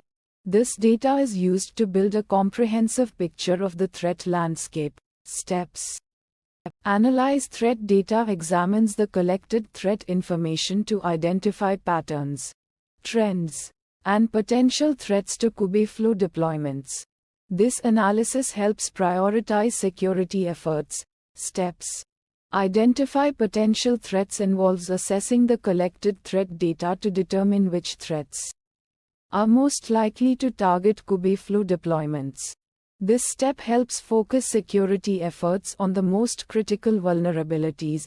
Steps: generate alerts, notify security teams about potential threats based on the analyzed threat data. These alerts trigger incident response procedures and allow for timely action. Steps: Prometheus is an open-source monitoring and alerting system that collects metrics from various sources, including Kubeflow deployments. It provides real-time visibility into system performance and health. Tools: Grafana is a popular open-source dashboarding tool that allows security teams to visualize and analyze monitoring data collected by Prometheus. Grafana provides interactive dashboards for monitoring system health and identifying security incidents. Tools: Sysdig is a container security platform that provides advanced monitoring and security capabilities for containerized applications. Sysdig's monitoring tools can detect anomalies, analyze network traffic, and identify security threats. Tools: Monitor system activity involves continuously collecting and analyzing data about system activity, including network traffic, user actions, and resource usage. This step helps identify potential threats and security incidents. Steps: detect anomalies involves using algorithms and machine learning to identify unusual patterns or deviations from expected system behavior. This helps detect potential threats that may not be easily identified through manual monitoring. Steps: generate alerts, notify security teams about detected anomalies or security incidents. These alerts trigger incident response procedures and allow for timely action. Steps: investigate incidents involves analyzing security incidents to determine their root cause, impact, and potential remediation steps. This investigation helps identify security weaknesses and improve security posture. Steps: apply security patches involves installing security updates and patches to address known vulnerabilities in software and operating systems. Regularly applying security patches is crucial for mitigating known threats. Steps: configure network security involves implementing network security controls, such as firewalls, intrusion detection systems (IDs), and intrusion prevention systems (IPS), to protect Kubeflow deployments from external threats. Steps: implement access control involves restricting access to sensitive resources based on user roles and permissions. This principle of least privilege ensures that only authorized users can access critical systems and data. Steps: enable logging and monitoring involves collecting and analyzing logs from various system components to identify security events and potential threats. This step provides valuable insights into system activity and can help detect security incidents. Steps: identify and contain incident involves detecting a security incident, isolating the affected systems, and preventing further damage. This step is crucial for limiting the impact of a security breach. Steps: investigate incident involves analyzing the incident to determine its cause, impact, and potential consequences. This step helps identify the root cause of the incident and develop a remediation plan. Steps: remediate incident involves taking steps to address the identified security weaknesses and restore the affected systems to a secure state. This step may involve patching vulnerabilities, removing malware, or resetting compromised accounts. Steps: document incident involves recording details about the incident, including the timeline of events, actions taken, and lessons learned. This documentation helps improve incident response processes and prevent similar incidents in the Future steps. Least privilege involves granting users only the minimum permissions necessary to perform their job. Duties. This principle helps minimize the potential damage caused by a compromised account. Principles. Defense in depth involves implementing multiple layers of security controls to protect Kubeflow. Deployments from threats. This approach provides redundancy and reduces the risk of a single security control being bypassed. Principles. Regular security audits involve periodically assessing the security posture of Kubeflow deployments to identify vulnerabilities and areas for improvement. These audits should be conducted at least annually and more frequently for critical systems principles. Security awareness training involves educating users about security threats, best practices, and incident response procedures. This training helps users understand their role in protecting Kubeflow deployments from attacks. Principles. Mitigation monitoring status. Mitigation monitoring details elaboration. The status of the mitigation monitoring process, which includes steps such as scheduling and triggering mitigation monitoring pipelines, monitoring metrics, and reporting results. For example, the status could indicate whether the mitigation monitoring pipelines are running successfully, whether the metrics are being collected and analyzed correctly, and whether the reports are being generated and delivered on time. Mitigation monitoring status. Mitigation monitoring metrics. Mitigation monitoring details elaboration. Mitigation monitoring details elaboration. Metrics that are used to assess the effectiveness of mitigation strategies. For example, if a company is trying to mitigate the risk of a cyber attack, they might monitor the number of successful login attempts, the number of failed login attempts, the number of malware infections, and the number of data breaches.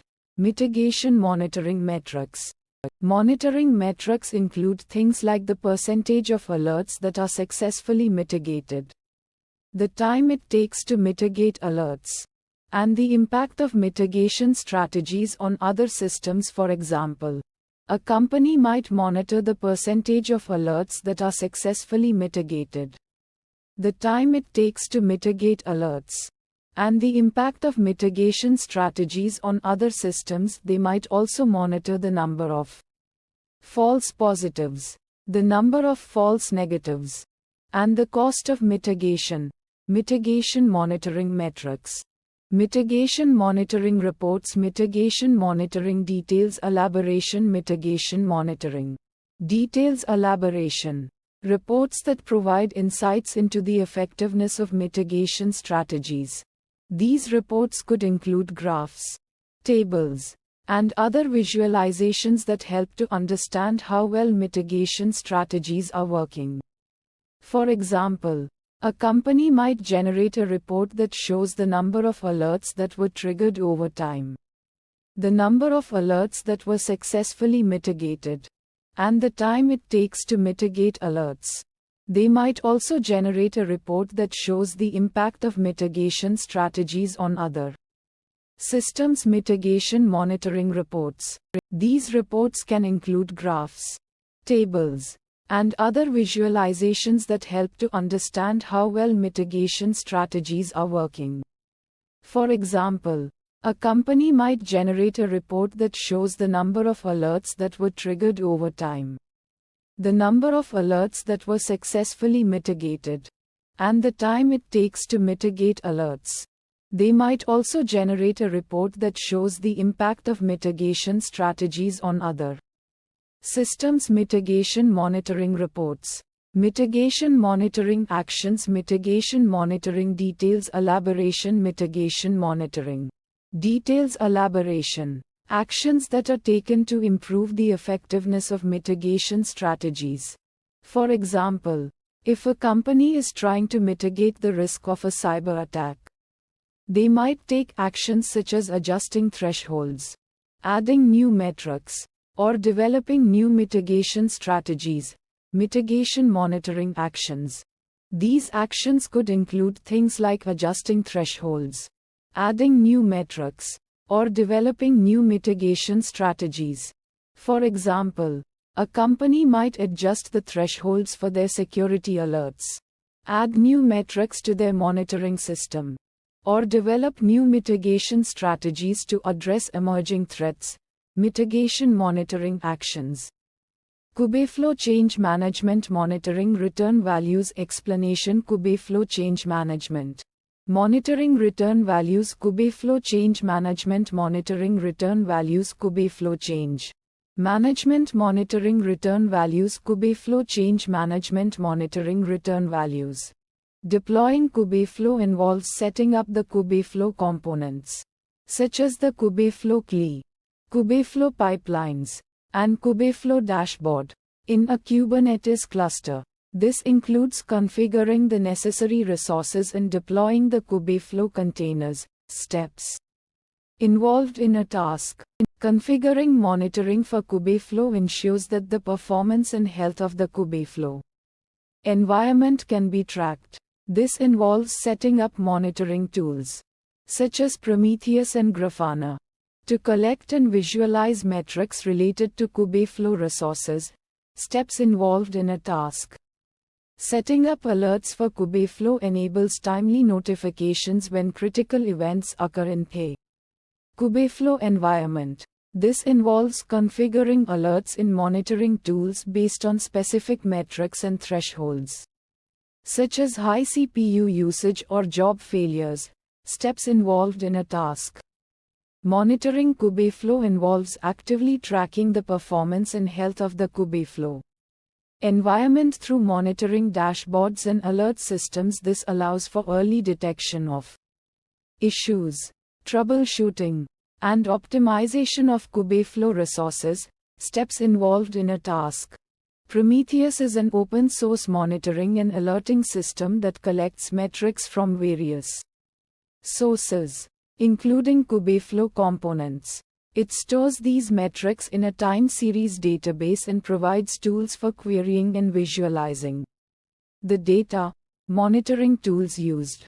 Grafana is a popular open-source dashboard and visualization tool that can be integrated with Prometheus. It allows users to create interactive dashboards to monitor Kubeflow metrics, such as CPU usage, memory utilization, and network traffic. Monitoring tools used.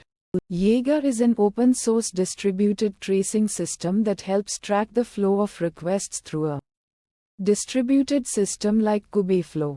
It provides insights into the performance and latency of individual requests, helping to identify bottlenecks and improve system efficiency. Monitoring tools used. CPU usage represents the percentage of CPU resources consumed by Kubeflow components. It helps to identify instances of high CPU utilization that may indicate performance issues. Though resource constraints. Monitoring metrics collected. Memory usage represents the amount of memory consumed by Kubeflow components. It helps to monitor memory consumption and identify potential memory leaks or resource limitations. Monitoring metrics collected. Network traffic measures the amount of data transmitted over the network by Kubeflow components. It helps to identify high network usage patterns that may indicate network congestion or inefficient data transfer. Monitoring metrics collected. API latency measures the time taken for Kubeflow API requests to be processed and responded to. It helps to monitor the responsiveness of Kubeflow services and identify instances of high latency that may indicate performance bottlenecks. Monitoring metrics collected. Job duration measures the time taken for Kubeflow jobs to complete. It helps to track job performance and identify instances of prolonged job execution times that may require investigation. Monitoring metrics collected. Pipeline execution time measures the time taken for Kubeflow pipelines to execute.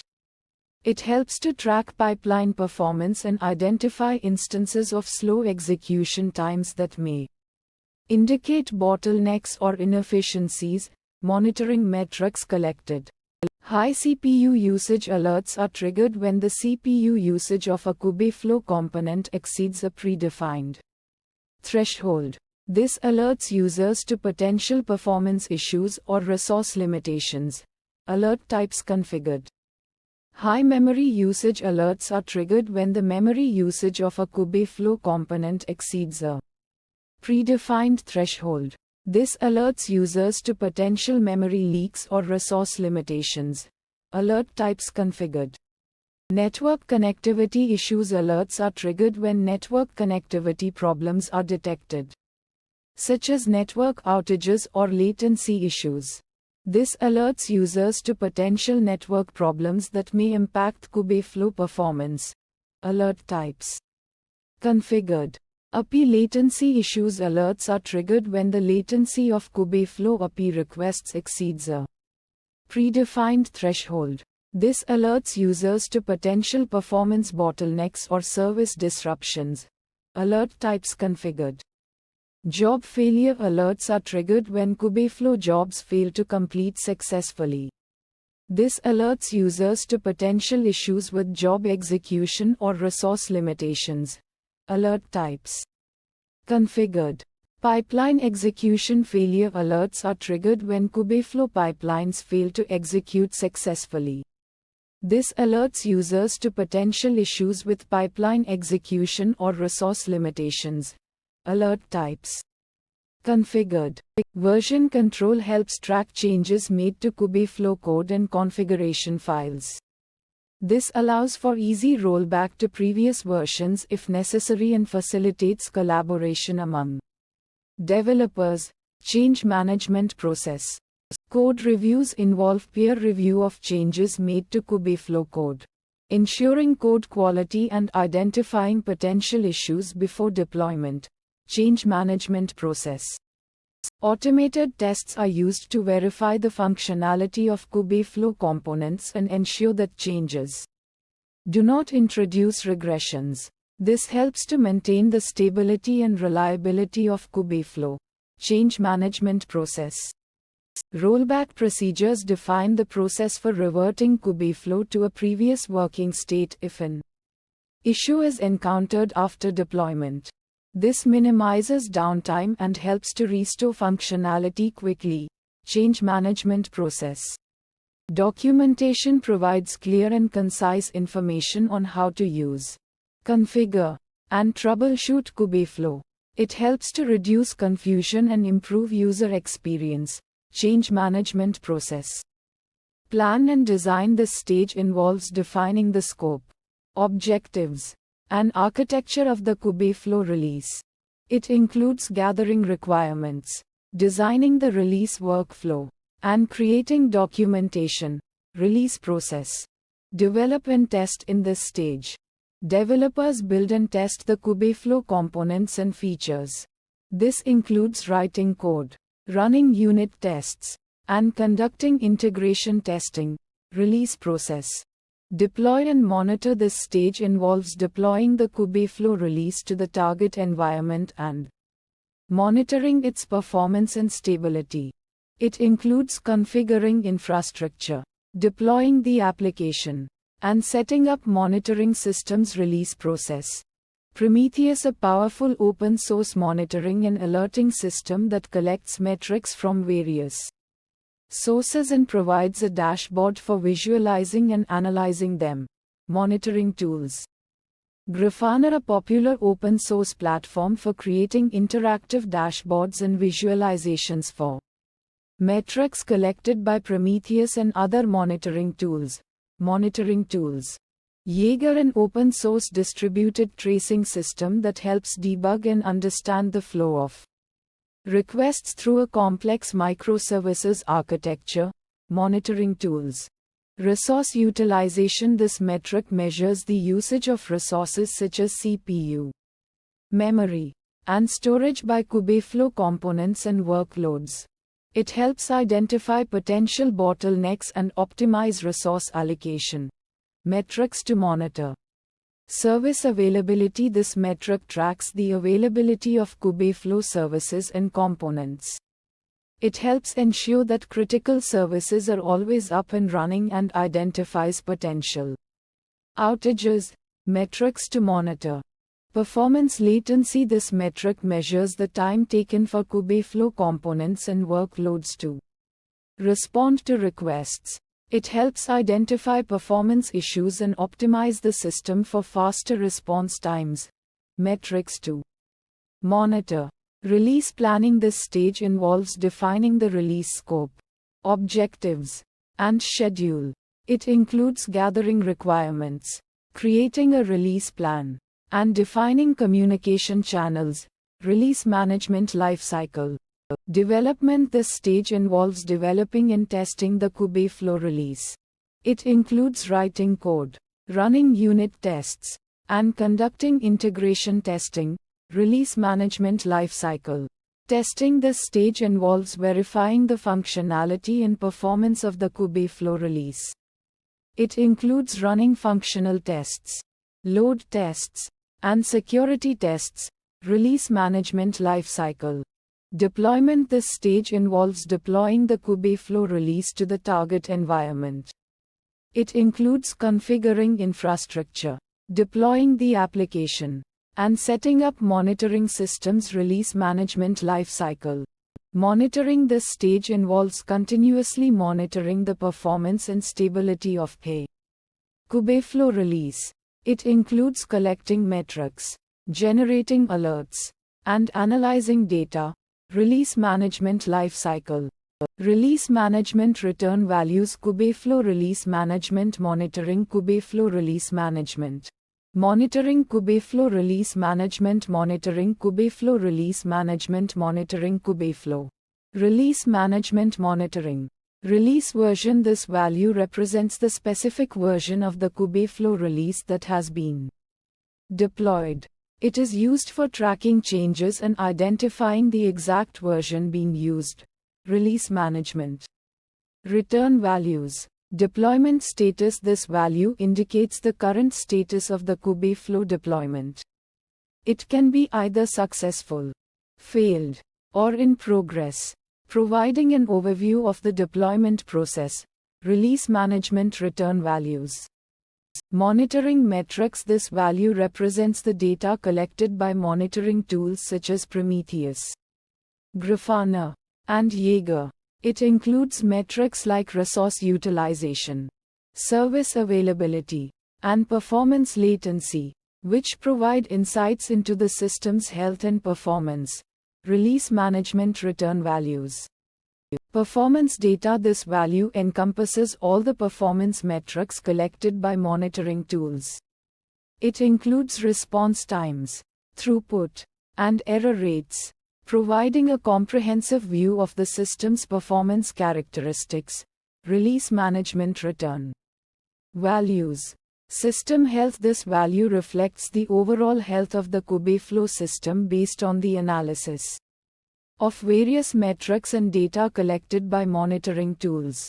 It provides a high-level overview of the system's stability and performance. Release management return values continuous integration. This practice involves automating the building, testing, and integration of code changes to ensure that each change is integrated smoothly and does not introduce any errors. Release management best practices continuous delivery. This practice involves automating the deployment of code changes to production environments, ensuring that new features and fixes are delivered to users as soon as possible. Release management best practices infrastructure as code. This practice involves managing infrastructure resources like servers, networks, and databases using code, enabling automated provisioning, configuration, and scaling of infrastructure. Release management best practices automated testing. This practice involves automating tests to ensure that the Kubeflow system meets all functional and performance requirements. It helps catch bugs early and reduces the risk of deploying faulty code. Release management best practices. The overall health of Kubeflow is currently healthy. This indicates that all critical components are functioning as expected and no major issues have been detected. Overall health. The last time the health of Kubeflow was checked was on October 26, 2023 at 4:30 p.m. UTC. Regular health checks ensure the stability and performance of the platform. Last check time. Step 1. Check Kubeflow components. This step involves verifying the status and functionality of core Kubeflow components such as the Kubeflow API server, Jupyter Notebook server, and the Milliliter pipeline controller. This ensures that these essential components are running and accessible. Steps. Step 2. Check resource utilization. This step analyzes the resource consumption of Kubeflow components, such as CPU and memory usage. By monitoring resource utilization, we can identify potential bottlenecks and optimize resource allocation for better performance. Steps. Step 3. Check pod health. This step examines the health of individual pods running Kubeflow components. Healthy pods indicate that the applications running within them are functioning properly and contributing to the overall functionality of the platform. Steps. CPU usage. This metric tracks the amount of processing power being used by Kubeflow components. High CPU usage can indicate a heavy workload or potential performance issues. Metrics. Memory usage. This metric monitors the amount of RAM being consumed by Kubeflow components. High memory usage can signal resource constraints or potential memory leaks. Metrics. Pod restarts. This metric tracks the number of times pods have been restarted. Frequent pod restarts could indicate underlying issues or instability within the platform. Metrics. Scale up resources. If Kubeflow components are experiencing high resource utilization or performance bottlenecks, scaling up resources, such as CPU or memory, can alleviate the pressure and improve performance. Recommendations. Optimize pod configuration. By optimizing the configuration of pods, such as adjusting resource requests and limits, we can ensure efficient resource allocation and prevent potential resource contention issues. Recommendations. Run health check regularly. Running health checks helps to identify potential issues early on and proactively address them before they impact the platform's functionality. Actions. Restart unhealthy pods. Restarting unhealthy pods can resolve temporary issues and restore the functionality of affected components, ensuring the stability and availability of Kubeflow services. Actions. Recent logs from Kubeflow components. Analyzing recent logs from Kubeflow components can provide valuable insights into the platform's behavior, including potential errors, warnings, and performance metrics. Logs. Recent events related to Kubeflow monitoring. Recent events related to Kubeflow, such as pod creation, termination, and resource scaling, helps to track the platform's activity and identify any unusual or suspicious patterns. Events.